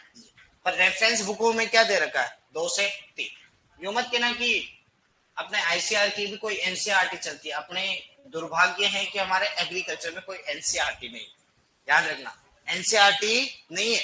जैसे बायोलॉजी वालों के पास एनसीईआरटी है, केमिस्ट्री वालों के पास एनसीईआरटी है, पर हमारे पास कोई भी एनसीईआरटी, नेशनल लेवल की कोई किताब नहीं, अपने स्टेट लेवल की किताबें चलती। तो याद रखना है कि बीज की गहराई कितनी रखनी है, बोलो 1.5 से 2 सेंटीमीटर। कितनी, 1.5 से 2 सेंटीमीटर। जैव उर्वरक के रूप में क्या काम में लोगे, एजेटोबैक्टर। गेहूं में भी क्या काम में लेना है, एजेटोबैक्टर। ज्वार का एजोस्पाइरिलम, ज्वार का एजोस्पाइरिलम, गेहूं का एजेटोबैक्टर, बाजरा का एजेटोबैक्टर, बाजरा का एजेटोबैक्टर, गेहूं का एजेटोबैक्टर, एजोस्पाइरिलियम किसमें, ज्वार में। बहुत बड़ी। फिर देखो खरपतवार, C4 पादपों में एट्राजिन और सीमाजिन, C4 पादपों में क्या चलता है, एट्राजिन और सीमाजिन। खरपतवार पढ़ा दिया ना आपको, वैसे वहां पर आधा कंसेप्ट तो मैं क्लियर, क्योंकि अगर मैं डिटेल्ड अगर पूरा खोलूंगा ना, पीपीआई, पीई, पीओई, आधा कंसेप्ट वहां क्लियर होता है, वो खोलूंगा तो वापस 10-15 मिनट जाएंगे। इसलिए अगर नहीं आए तो भी बता देना कि कभी खोल दूंगा, ताकि एक ही बात। तो याद रखना, प्री इमरजेंस, प्री इमरजेंस मतलब एट्राजिन, एट्राजिन और सीमाजिन यही काम में आते हैं। फिर देखो किसमें, एचबी, एचबी मतलब हाइब्रिड बाजरा वन, हाइब्रिड बाजरा वन। देखो प्रथम संकर किसमें कब विकसित हुई, 1965, 1965। ये किससे किसमें विकसित हुई, टिक्ट वन और बीएल, वो BL3B। इसे बिलाड़ा कहते हैं, पर बिलाड़ा कहना हालांकि उचित नहीं होगा, तो बिल याद रख लेना। क्या याद रखना, बिल। टिप्ट, टिप्ट हो गया, टिप्ट वन और बिल थ्री, बिल 3B। तो याद रखना हाइब्रिड बाजरा वन प्रथम वो संकर किस्में कब विकसित हुई, 1965। और देखो अगली किस्में है HHB67, पूसा मोती को स्टार मार कर लेना, WCC को स्टार मार कर लेना, राजस्थान 171 को स्टार मार। तीनों किस्में इंपोर्टेंट है, तीनों की तीनों। राज 171 को स्टार कर देना, डबल स्टार, क्योंकि राज 171 ऑलरेडी एग्जाम में आ चुकी है, राजस्थान राज 171, क्योंकि राज नाम से ज्यादातर गेहूं की आ जाती है मेन बात, तो कहीं ना कहीं, क्योंकि अपन ने खूब सारी पढ़ी हुई वहां। तो राज 171 किसकी है, अपने बाजरा की। एक WCC 75 और एक क्या है, पूसा मोती। देखो बाजरे में अगर एक ही चीज पढ़ो ना, तो सबसे ज्यादा पढ़ना कि बाजरे के रोग। क्या पढ़ोगे, बाजरे के रोग। एक तो अर्गट रोग है, एक पढ़ेंगे अपन इसका हरित वाली रोग, दोनों रोग। तो देखो बाजरे का एक रोग है जिसका नाम क्या है, अर्गट। क्या नाम है, अर्गट। बाजरे में कवक लगता है जिसका नाम है क्लेविसेप्स फ्यूजीरियम। क्या होता है, क्लेविसेप्स फ्यूजीरियम। अब देखो ये क्या करता है कि बाजरा जो रहता है ना, बाजरा, बाजरे के अंदर एक चिपचिपा मतलब दुर्गंध युक्त पदार्थ निकलता है, और उसे जब हाथ में लेके आप लोग करोगे तो वो चिपचिपाहटपन होता है, जिसे कहते हैं अर्गोटी। क्या कहते हैं, अर्गोटी। उस रसायन का नाम इसी रोग के नाम पे रखा, क्या रखा, अर्गोटी। तो याद रखना इसके अंदर क्या होता है, तो बीजों के अंदर क्या होता है, अर्गोटीन नामक रसायन का निर्माण होता है। और ये कहां पर निकलता है, पुष्पक्रम, और पुष्पक्रम में क्या होती है, बीज। अब कौन सा पदार्थ रहेगा, गोंद जैसा चिपचिपा, और अर्गोटीन के कारण क्या होता है, अधिक जहरीला। तो अर्गोटीन के मतलब ये बाजरा पूरा क्या हो जाएगा, खत्म। सीधा से याद रख लेना कि एक रोग है जिसका नाम क्या है, अर्गट। होगा किसके कारण, क्लेविसेप्स फ्यूजीरियम। और ये क्या है, एक प्रकार का कवक लगेगा किसमें, पुष्पक्रम। पुष्पक्रम के अंदर दाने, दाने के अंदर क्या, एक चिपचिपा पदार्थ, चिपचिपा पदार्थ का नाम अर्गोटीन।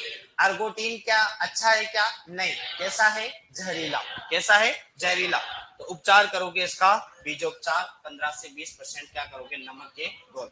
चलो अर्गट के कवक का नाम बोलो, क्लेविसेप्स फ्यूजीरियम। अर्गट के, अर्गट का कवक का नाम बोलो, क्लेविसेप्स फ्यूजीरियम, क्लेविसेप्स फ्यूजीरियम, क्लेविसेप्स फ्यूजीरियम, क्लेविसेप्स फ्यूजीरियम। वापस से बताओ, बाजरा के अर्गट का कवक का नाम क्या है, बोलो, क्लेविसेप्स। पीडीएफ अपने अनाउंसमेंट में मिलेगी जयश्री, ठीक है, पीडीएफ वहां पर मिलेगी। चलो क्लेविसेप्स फ्यूजीरियम, बताओ बीजों के अंदर कौन सा रसायन, पुष्पक्रम में कौन सा चिपचिपा पदार्थ, बोलो, बताओ अर्गोटीन की प्रकृति कैसी होती है, उपचार किससे करना चाहिए, 15 से 20% नमक से, ये हो जाता है। चलो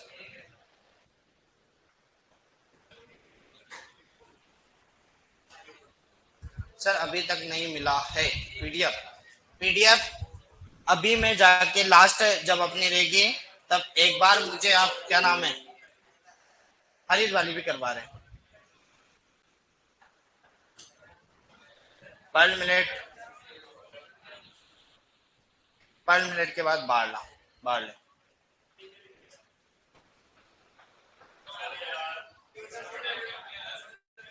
बातें नहीं रे, बातें नहीं। हरित वाली भी करा रहे, क्या कर रहे रे? देख बातें। अब देखो एक रोग तो ये हो गया, एक हरित वाली लिखा हुआ क्या सीट में? लिखा हुआ कितना और बाकी बचा हुआ है मुझे बताना एक बार। हरित वाली जो हो गया इसके लिए उस पर लो देखो ये बता देता हूँ। एक रोग है जिसका नाम है हरित वाली, आपकी सीट में तो है ना हरित वाली, हरित वाली।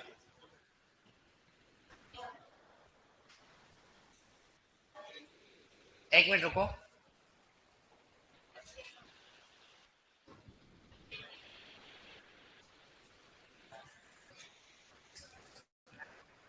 बातें नहीं रहे।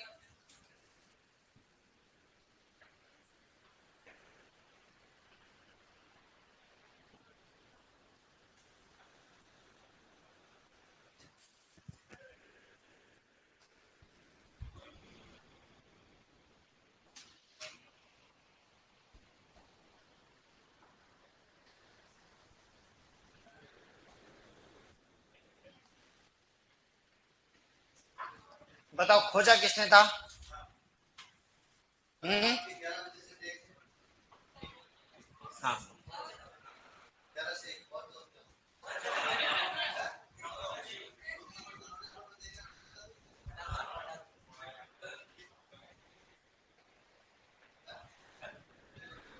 सर एक बात बताओगे मुझे, ये पीडीएफ कहाँ मिलती है इनको एक बार बताओ ना मुझे। एप्लीकेशन में मतलब ऐप रहता है ना अपना, जैसे मेरे पास कोई ऐप है। हाँ 904, एक बार ऑनलाइन वाले सुनो। 904 पीछे हेल्पलाइन नंबर है पीछे 904।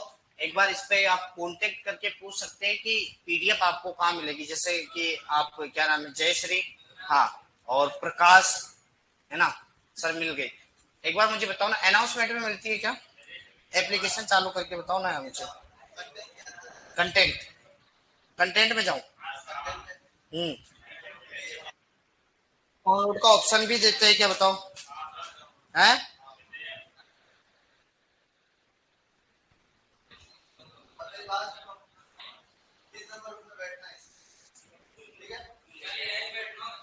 जैसे ये ऐप है अपना, मेरे तो चल ही नहीं रहा है। आपके कोई चल रहा हो तो बताओ मुझे। आप मुझे बताना एक बार। ऑनलाइन वाले सुन ले कि क्या नाम है, जैसे कंटेंट के अंदर जाओगे और कंटेंट में अनाउंसमेंट या कंटेंट के अंदर आपको एक पीडीएफ मिलेगी, डाउनलोड का ऑप्शन मिल जाएगा।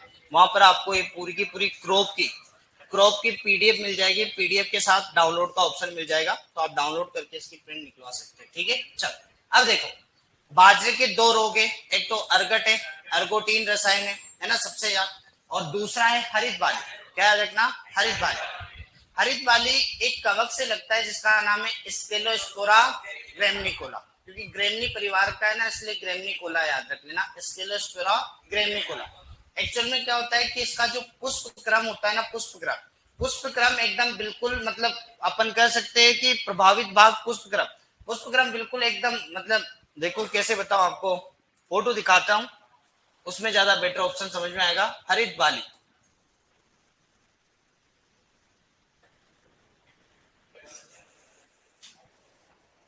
Green ear focal.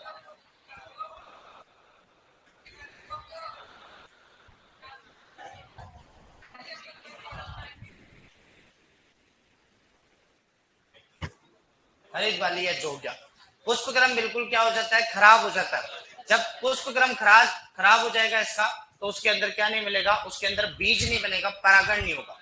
परागण नहीं होगा तो उसके बाद मतलब कोई भी बीज नहीं बनेगा, बीज नहीं बनेगा तो किसान को क्या नहीं मिलेगी, उपज नहीं मिलेगी, उपज नहीं मिलेगी तो पूरा का पूरा क्या हो जाएगा, खेती खत्म हो जाएगी। तो याद रख लेना कि एक रोग होता है जिसका नाम है हरित बाली।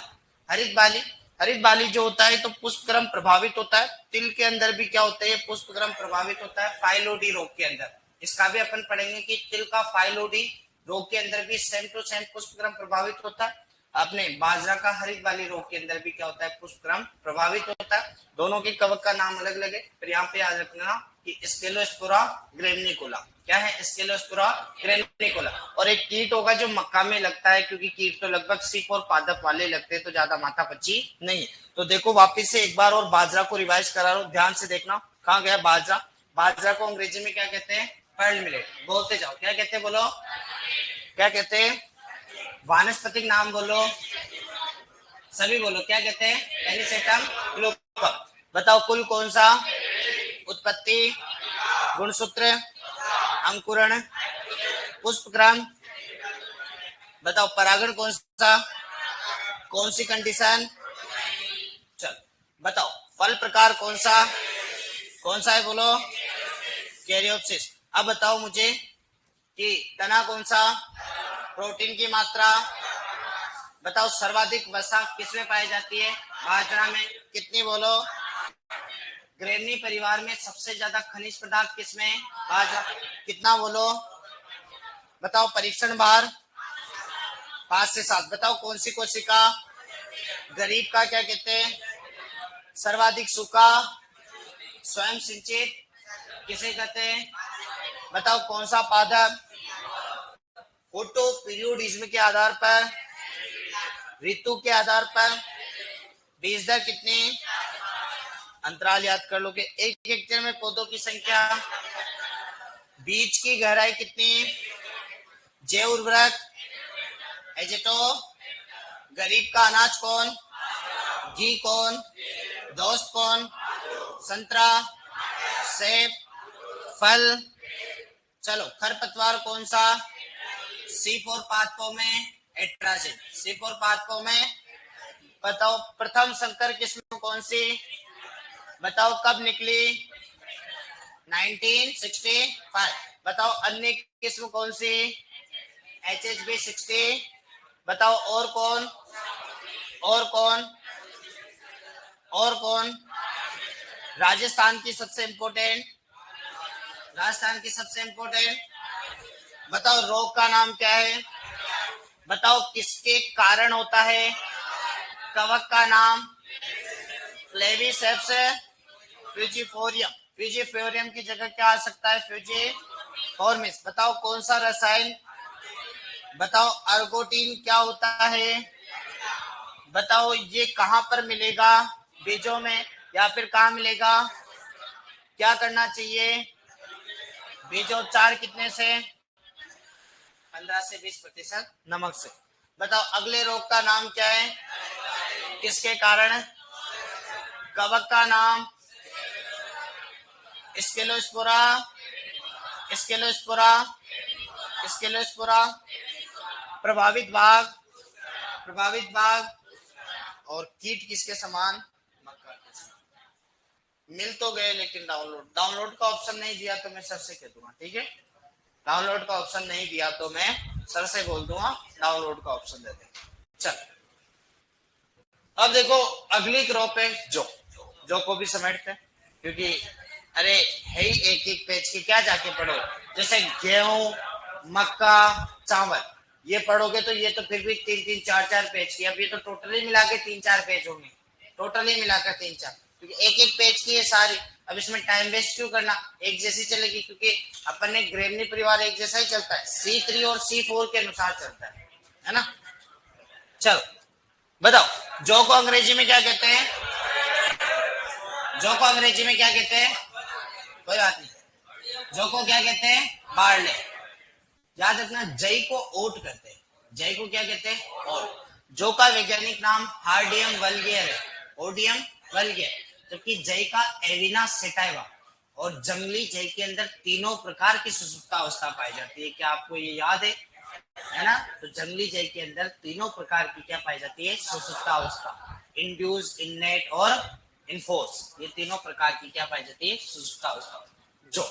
जो के बारे में देखते हैं कि जो क्या है, जो का जो मतलब अपन कहते हैं कि इथोपिया वगैरह है, इथोपिया वगैरह, तो इसका उत्पत्ति स्थान ये क्या नाम, कहाँ गया, इथोपिया, इथोपिया। परंतु अपने कहते हैं कि हमारे जो प्राचीन ग्रंथ है ना, वो सब संस्कृत भाषा में लिखे हुए। कौन सी भाषा में? संस्कृत भाषा में। और संस्कृत भाषा में लिखा गया तो जो शब्द ऑलरेडी मतलब अपने संस्कृत भाषा में ऑलरेडी मेंशन है, जैसे गन्ना, गन्ना संस्कृत भाषा में। खाद, खाद जो होता है ना मेन्यू, वो भी अपना खाद्य शब्द से आया है। खाद्य मतलब वो भोजन होता है, जबकि खाद का अपने जो वहाँ खेतों के अंदर काम में लेते हैं उर्वर शक्ति के लिए। अब देखो तो याद रखना जो जो शब्द है ऑलरेडी संस्कृत भाषा का याद रखना। और पहले के जो व्यक्ति हैं, यूँ कहते हैं कि पहले के व्यक्ति जौ से कई सारी चीजें बनाते हैं। जैसे जौ से माल्ट बनती है और माल्ट से मतलब शराब, बियर वगैरह बनाने के काम में आती है जौ। सर्वाधिक फलों के अंदर तो अंगूर काम में आता है। अंगूर के अलावा कुछ शराबें और है फेमस, जैसे सेब से सिडार बनती है, हालांकि वो जूस के रूप में कहते हैं, पर कहीं ना कहीं मतलब ऐसे है। काजू से फैनी बनती है, काजू से क्या बनती है? फैनी, है ना। आलू से बोडगा बनती है, और जो से माल्ट, और माल्ट के रूप में बियर, बियर मतलब शराब के अंदर आती है। तो जो से सर्वाधिक माल्ट, और माल्ट से क्या बनती है? बियर बनती है। तो क्या रात के 8 बजे बाद, रात के 8 बजे बाद अगर पेपर बना तो इससे प्रश्न आएगा, आप देख लो, है ना। तो जौ से शराब बनती। जौ का यूं कहते हैं कि जौ के सेवन से डायबिटीज या मधुमेह रोगियों के लिए काफी ज्यादा फायदेमंद होता है। याद रखना, डायबिटीज का जब जब नाम आए तब कुछ प्रश्न बनते हैं। एक तो सफेद बैंगन डायबिटीज या मधुमेह रोगियों के लिए काफी अच्छा है। जामुन डायबिटीज या मधुमेह रोगियों के लिए काफी अच्छा है। और एक जो ये डायबिटीज या मधुमेह रोगियों के लिए काफी अच्छा। तो संस्कृत का शब्द है। और एक तो 2 रो वाला, एक 6 रो वाला, है ना। तो ये अलग अलग पढ़ेंगे, एक 2 रो वाला और एक 6 रो वाला। तो दो में से तो डिप्टीचर आ जाएगा, वैसे याद हो जाएगा आपको, ज्यादा माता पच्ची नहीं। और वल्गेर आ गया तो 6 रो वाला, तो ऐसे तो कोई माता पच्ची ज्यादा होगी नहीं। तो याद रखना, होडियम वल्गेर। होडियम वल्गेर जो होता है वह क्या होता है? तो वह होता है अपना जौ का वानस्पतिक नाम। कुल पूछे तो कौन सा है? ग्रेमलिन। उत्पत्ति स्थान इथोपिया, क्या है? इथोपिया। जौ और बाजरा के अंदर गुणसूत्रों की संख्या 14। जौ और बाजरा के अंदर 14। अंकुरण हाइपोजियम। पुष्पक्रम स्पाइक। गेहूं का स्पाइक, जौ का स्पाइक, गेहूं का स्पाइक, जौ का स्पाइक। चावल का ओपन पेनिकल, और क्या नाम है? बाजरा का ओपन, बाजरा का सिलेंड्रिकल स्पाइक। क्या होता है? Cylindrical spike. और अपने ज्वार का क्या होता है? Open panicle. और मक्का का नर भाग टेसल, मादा भाग सिल। ये याद है अपने को, बहुत बढ़िया। फिर देखो नेक्स्ट, फल प्रकार सभी का कैरियोट्स। अब नई चीजें तो कम ही आ रही है, क्योंकि लगभग वही। तना कौन सा? कल। परागण अपने को पता है C3 है, C3 में स्वपरागण। ज्वार का ही याद रखना है, बाकी तो अपने आप याद हो जाएंगे। ज्वार का क्या है? बहुधा पर परागण, तो इंपोर्टेंट भी वही। अब वापिस से याद करो, गेहूं, चावल, जौ, जय, स्वपरागण। ज्वार को छोड़कर मक्का, बाजरा, गन्ना पर परागण। ज्वार में बहुधा पर परागण। अपने आप याद हो गया, मतलब परागण का कंसेप्ट क्लियर। और क्या नाम है? जौ का वर्गीकरण देखो, एक तो 6 रो, 6 रो जौ वाले का वानस्पतिक नाम है होडियम वल्गेर। तो ज्यादा माथा पच्ची नहीं। आप तो याद रखना, दो को कहते हैं डाई। क्या कहते हैं? डाई। डाई से याद हो जाएगा डिप्टिकम या डिप्टीचर। क्या कहते हैं? डिप्टिकम या डिप्टीचर, या फिर इरेगुलर। इरेगुलर का मतलब ये क्या करते हैं अपन? अल्टरनेट बोलते हैं, इरेगुलर फॉर्म में आता है। तो सीधा सा वैज्ञानिक नाम आएगा, ज्यादा माथा पच्ची मत करना। वल्गेर जो है वो 6 रो वाला बाजरा है। कितने रो वाला? 6 रो वाला। 2 रो, दो को कहते हैं डाई, और डाई में शब्द क्या आ जाएगा? बोलो, डिप्टिकम या डिप्टीचर भी कहते हैं। क्या कहते हैं? डिप्टी, डिप्टीचर। डिप्टीचर भी कभी कभी कुछ किताबों में, बाकी याद रख लेना। ये दृष्टि लिए क्या याद रखोगे? बोलो, दृष्टि का। मुख्यतः खेती किसकी की जाती है? 6 रो, क्योंकि होडियम वल्गेर, तो अपना ये होडियम वल्गेर जो कि अपने वानस्पतिक नाम पढ़ा ना, ये इसी का होडियम वल्गेर। तो मुख्यतः खेती किसकी करते हैं? 6 रो वाला बाजरा है इसकी। प्रोटीन की मात्रा पूछे तो कितनी है? बोलो, 11.5, क्योंकि प्रोटीन तो मुख्यतः 11.5। सर्वाधिक याद रखनी है, जो गेहूं में याद रखा चुका आपको बताया कि 12 से 14 ग्लूटेन प्रोटीन। बच्चों में एलर्जी हो सकती है, बताया था ना, ग्लूटेन प्रोटीन नॉर्मली। बाकी तो इतनी। जो कौन सी भाषा का शब्द है? संस्कृत भाषा। कौन सी भाषा का? संस्कृत। मतलब कुछ क्षेत्र में लुगरी कहते होंगे, जैसे वो अपने यहाँ पे भी तो क्या नाम है वो ताड़ी, ताड़ी कहते हैं। साउथ इंडिया में शराब का अलग अलग नाम है, ताड़ी या तोड़ी ऐसे कुछ कहते हैं, जो कि खजूर वगैरह से जो शराब, ठीक है। लोगरा और घुगरा नहीं पता भाई। फिर देखो अनाज वाली फसलों में सर्वाधिक लवण प्रतिरोधी कौन सी है? जो। लवण प्रतिरोधी कौन सी है? जो। सर्वाधिक सूखा प्रतिरोधी बाजरा, सूखा प्रतिरोधी बाजरा, लवण प्रतिरोधी जो, लवण प्रतिरोधी, सूखा प्रतिरोधी। खेती सर्वाधिक ऊंचाई पर की जाती है, इसलिए इसे क्या कहते हैं? क्लीपर। किसमें? सर्वाधिक ऊंचाई पर क्लीपर नाम की, नॉर्मली याद रखना। जलवायु एवं मृदा किसके अनुसार चलेगी? सी3 पादप के अनुसार। जौ और गेहूं और जई ये तीनों कौन से सीजन की है? रबी की। कौन से सीजन की है बोलो? क्लास अटक रही है, एक बार रिफ्रेश करो, फिर तो अटक रही है तो क्या करे ना, रिफ्रेश करो रे। तो बताओ कौन से सीजन की है ये? रबी सीजन की। बताओ कौन सा पादप है ये? सी3। रबी वाले किस में जाते हैं बोलो? एलडीपी। जबकि खरीफ वाले किस में जाते हैं? शॉर्ट डे में। बताओ, मैं तुमसे रैंडमली पूछ रहा हूँ, बताओ मक्का क्या होगा फोटो पीरियोडिज्म के आधार पर? मक्का है मास्टर ब्लास्टर सचिन तेंदुलकर। बताओ ये एम का मतलब क्या है? एम का मतलब क्या है? मक्का। और मक्का क्या जाता है? बस ये तो पिघल गए ना। अब बाकी सारे चले। बताओ ज्वार किस में आएगा? ज्वार किस में? खरीफ। और खरीफ वाले शॉर्ट डे प्लांट। ज्वार के अलावा बाजरा किस में आएगा? एसडीपी में आएगा, है ना। अब मुझे बताओ गेहूं किस में आएगा? लॉन्ग डे में। अब जो किधर आएगा? लॉन्ग डे में। जय किधर आएगा? लॉन्ग डे में। तो ऐसे कंसेप्ट। बताओ अंकुरण के लिए तापमान नॉर्मली 25 से 30। याद है तापमान? तो याद है क्या बोलो? चल वापिस से याद कर लेते। खरीफ का, खरीफ का और रबी का। बताओ खरीफ के लिए 30 से 35 अंकुरण के लिए, 5 कम करो उसके वृद्धि एवं विकास के लिए कितना? 25 से 30। फिर आएगा 20 से 25 परिपक्व। 20 से 25 कहाँ डालोगे? इधर। तो 20 से 25। अब यहाँ पर नॉर्मली क्या याद रखना? अंकुरण के लिए 25 से 30। तो थोड़ा सा स्टार, थोड़ा सा क्या है स्टार मार्क, क्योंकि अंकुरण के लिए क्या कहते हैं? 20 से 25, 15 से 20, 20 से 25, 20 से 25, 15 से 20, 20 से 25। पर हालांकि आधी किताबों में तो वही 20 से 25 ही लिखा हुआ है, सही बात। पर अपनी किताब में क्या है? 25 से 30। तो इसीलिए लाइन डाली गई, बाकी नहीं होता तो नहीं लिखते। चल बीज दर याद रखना कितनी है बोलो? 100 किलोग्राम। गेहूं की 100 किलोग्राम। FIRB विधि से 75 किलोग्राम। कितनी है? 75 किलोग्राम। चावल की छिटकवा के लिए 100 किलोग्राम। कितनी है? 100 किलोग्राम। जौ की कितनी? 100 किलोग्राम। अभी पढ़ के आए हैं हम क्या? बाजरा। बाजरा की 4 से 5 किलोग्राम। चल याद करते इसके पहले ज्वार को। ज्वार की 12 से 15 या 15 से 20, मुख्यतः 15 से 20 राजस्थान के लिए। और फिर क्या है? बाजरा और उसकी क्या नाम है? ज्वार की तो बताई थी बहुत सारी, संकुल और संकर, याद है ना। चलो फिर देखो 75 किलोग्राम तो लवणीय मृदाओं के लिए, 100 किलोग्राम अपने राजस्थान के लिए। वो उसमें आईसीआर में कितना लिख रखा है? 75। अब नॉर्मली लिख रखा है तो क्या अपने को 100 याद रखना। अंतराल देखो गेहूं के बराबर। गेहूं का बताया था 22.5, परंतु मेंटेन नहीं होता तो 20 इंटू 10, 20 इंटू 10 ये याद रखता। तो फिर देखो बीजोपचार किससे? गेहूं का जैसे होता है वैसे। गेहूं का एजेटोबैक्टर, जौ का एजेटोबैक्टर। गेहूं का एजेटोबैक्टर, जौ का एजेटोबैक्टर। ज्वार का एजो स्पाइरलियम, ज्वार का एजो स्पाइरलियम। चलो किसमें देखो याद रखना, किसमें बड़ी इंपोर्टेंट है? बीएल का मतलब होता है बिलाडा 2। क्या हो बोलो? बिलाडा 2 लवणीय मृदाओं के लिए अच्छी है। डोलमा छिलका रही, स्टार मार्क कर लो।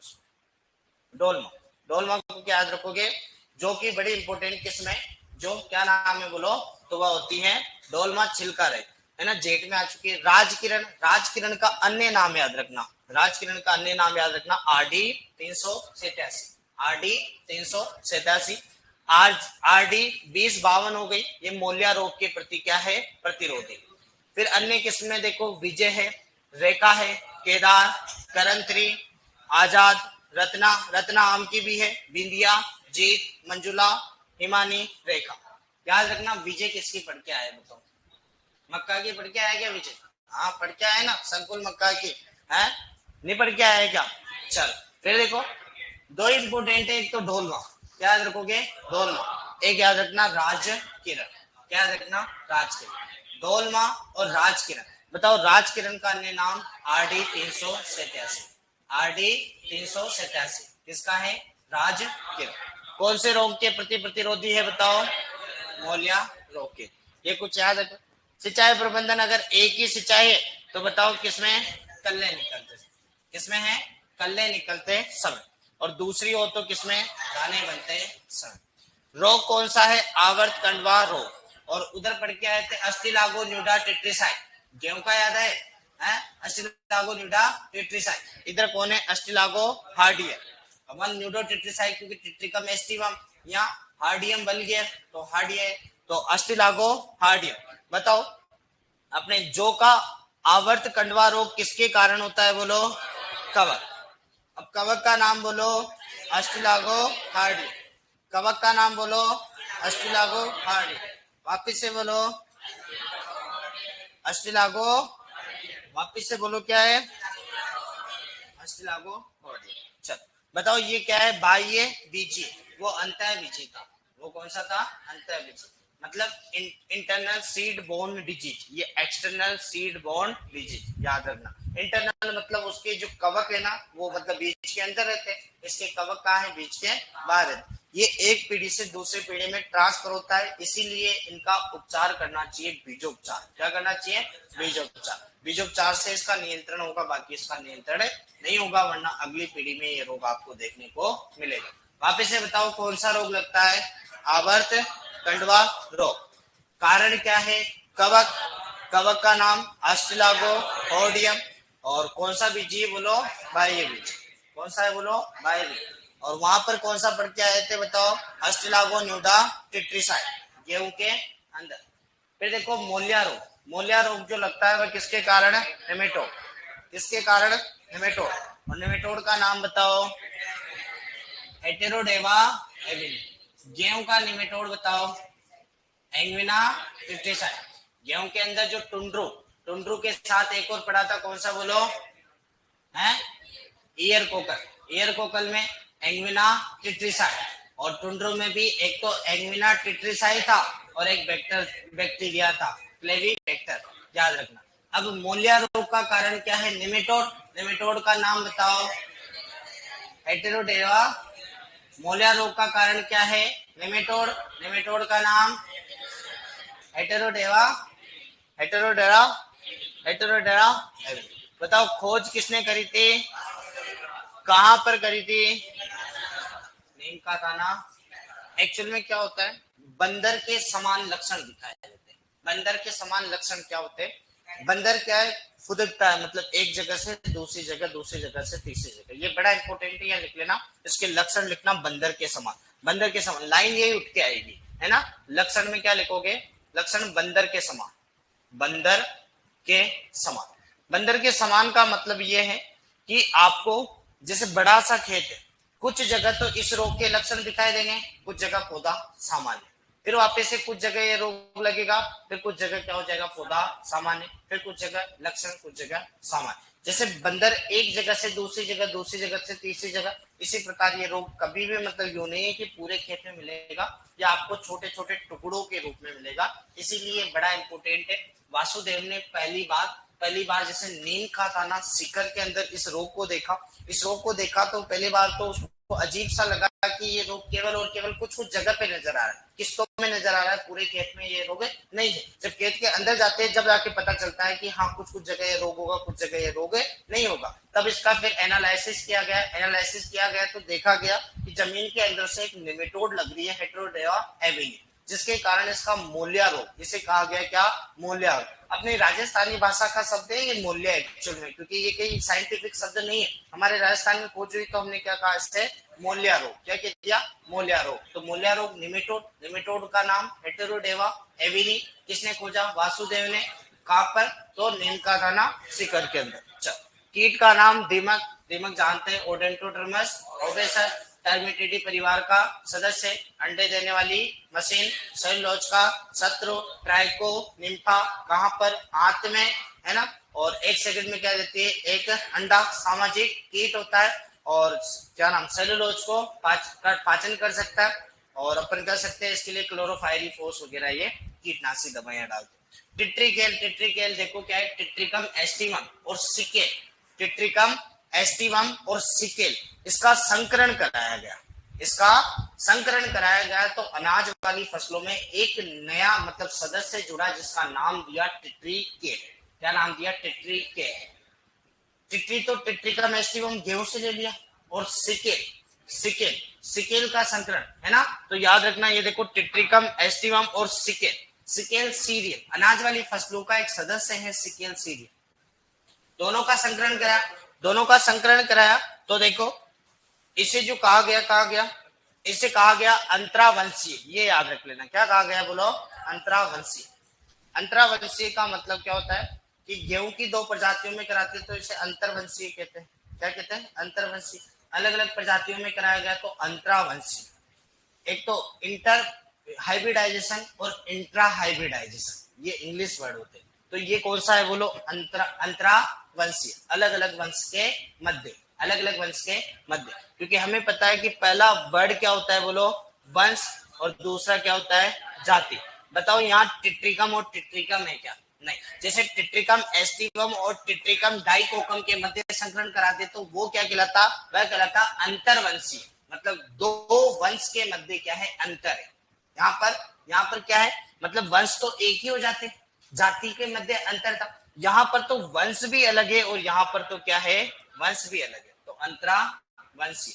अंतरवंशीय का मतलब होता है कि जब जातियां चेंज होती, क्या चेंज होती है, सिर्फ और सिर्फ जातियां, पर यहाँ पर वंश एक जैसे होते तो क्या कहलाता बोलो, ये कहलाता अंतरवंशीय। अंतरवंशीय जब कहलाता जब माना कि टिट्रिकम एस्टिवम और टिट्रिकम डाइकोकम या ड्यूरम के मध्य करा देते तो ये अंतर आता, यहाँ पर क्या आया, अंतरा, मतलब वंशी क्या है, चेंज।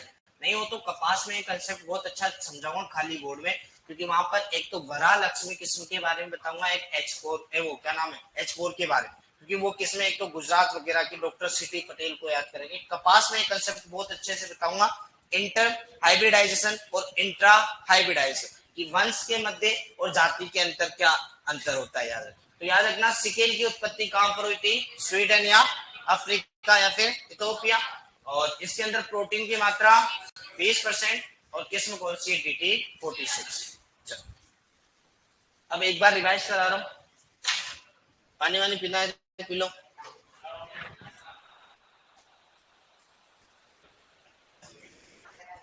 चल, क्योंकि ग्रेवनी परिवार खत्म हो जाएगा लास्ट, ग्रेवनी परिवार को पूरा ही मतलब एक बार रिवाइज करा दूंगा, ग्रेवनी परिवार पूरा का पूरा ध्यान से जो कंप्लीट कराओ, इसके बाद गेहूं, जौ, जई, मक्का, ज्वार, बाजरा, ये सब कंप्लीट करेंगे। गन्ना को पढ़ेंगे शुगर वाली क्रॉप्स के अंदर, कहां पे पढ़ेंगे, शुगर वाली क्रॉप्स में।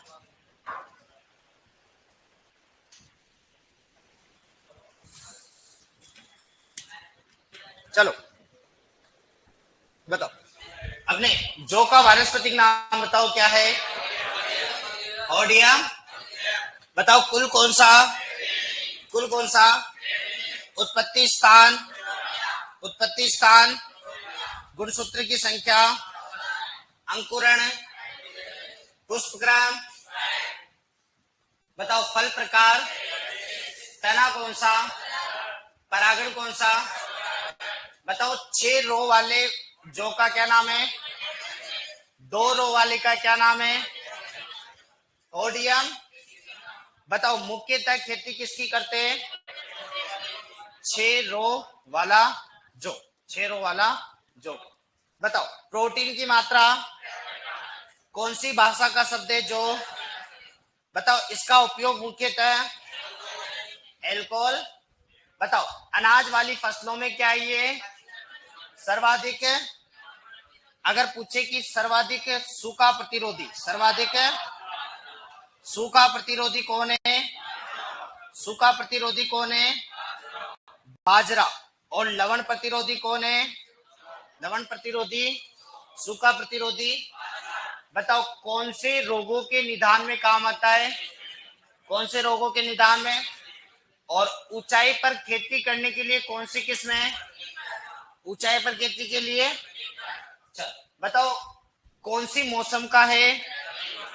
बताओ जौ कौन सा पादप है?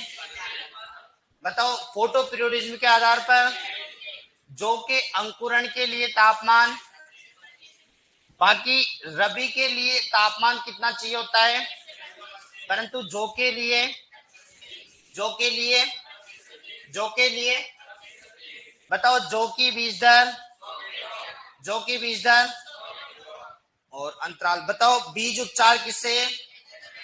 बीज उपचार, गेहूं का बीजोपचार, गेहूं का बीजोपचार, ज्वार का एजोस्पर्म और गेहूं का, जौ का। बताओ किस्म, पहली किस्म कौन सी है? बिलाडा 2। किसके प्रति प्रतिरोधी? किसके प्रति? बताओ ढोलमा कौन सी किस्म है? ढोलमा किस्म में क्या नहीं पाया जाता? कौन सी किस्म में छिलका नहीं मिलता? क्या कह रहा है तू बता? कोई कवाली चल रही है, कीर्तन चल रहे? तेरे तो आवाज ही मतलब टोन ही गलत तेरे यार। तो गीत गा रहा हो वैसे लग रहा है। बता ये है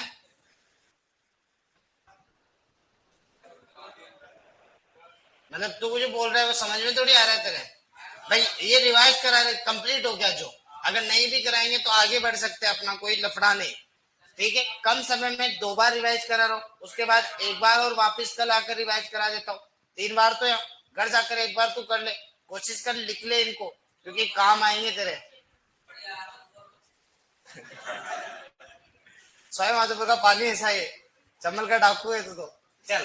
अब देखो कोई बात नहीं, मजाक करें। एक अगली किस्म का नाम क्या है? राजकिरण। राजकिरण का अन्य नाम क्या है? RD 300। कौन से रोग के प्रति प्रतिरोधी? एक किस्म और है प्रतिरोधी जिसका नाम RD 20। और ये कुछ किस्में बताओ। प्रथम सिंचाई उपलब्ध होगी तो, दूसरी सिंचाई होगी तो, बताओ एक रोग है जिसका नाम है आवर्त, किससे लगता है? कवक का नाम बताओ। और गेहूं के अंदर एस्टिलागो न्यूडा टिटिसा। बताओ कौन सा बीजी वहां पर था? अंतर बीज, बीजोपचार कर। बताओ मूल्या रोग किसके कारण? निमेटोड का नाम बताओ। बताओ लक्षण कौन से? कहां खोजा गया? किसने खोजा? बताओ कीट कौन सा? वैज्ञानिक नाम? किसका पाचन करता है? बताओ एक अन्य पोएसी परिवार, ग्रेमनी परिवार का सदस्य जिसका नाम है, किस किसके संकरण से बना है? टिट्रिका।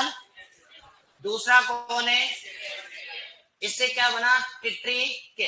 टिट्री इसका ले लिया और इसका क्या ले लिया? के। ये कौन सा संकरण है बोलो? अंतरावंशी। 2 वंश के मध्य अंतर होता है उसे कहते हैं अंतरा।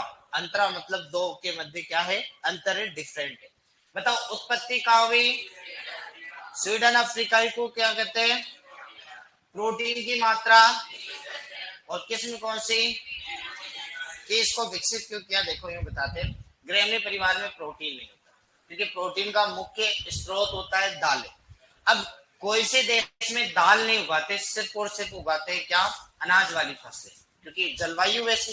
तो वहां पर दालें नहीं है तो प्रोटीन की कमी। प्रोटीन की कमी तो प्रोटीन की मात्रा, क्योंकि हाईएस्ट ग्रेमनी में गेहूं में पाई जाती है, और गेहूं के अंदर 12 से 14, कितने? 12 से 14, इससे ज्यादा नहीं। या तो दालें खाओगे तो 25-25 तक मिल जाएगी वहां, तो इधर तो नहीं मिलेगा। तो इसीलिए किसका निर्माण किया गया? सिकेल का, ट्रिटिकम एस्टिवम और सिकेल सीड। स्वीडन में उत्पत्ति मतलब संकरण वहीं कराया, ऐसा नहीं कि उत्पत्ति वहीं पे पैदा हुआ, ये पैदा हुआ वाला नहीं, इसको कृत्रिम रूप से बनाया गया, फिर इसका बीज बना। कहीं नहीं, बिल्कुल गेहूं जैसा ही दिखता है, ऐसा कोई माता पच्ची नहीं है। सिकेल, सिकेल बता देता हूँ आपको कैसा दिखता है। हाँ, क्योंकि ऐसा नहीं कि अजीब सा नहीं दिखता, दिखता तो ऐसा ही। Secale serial.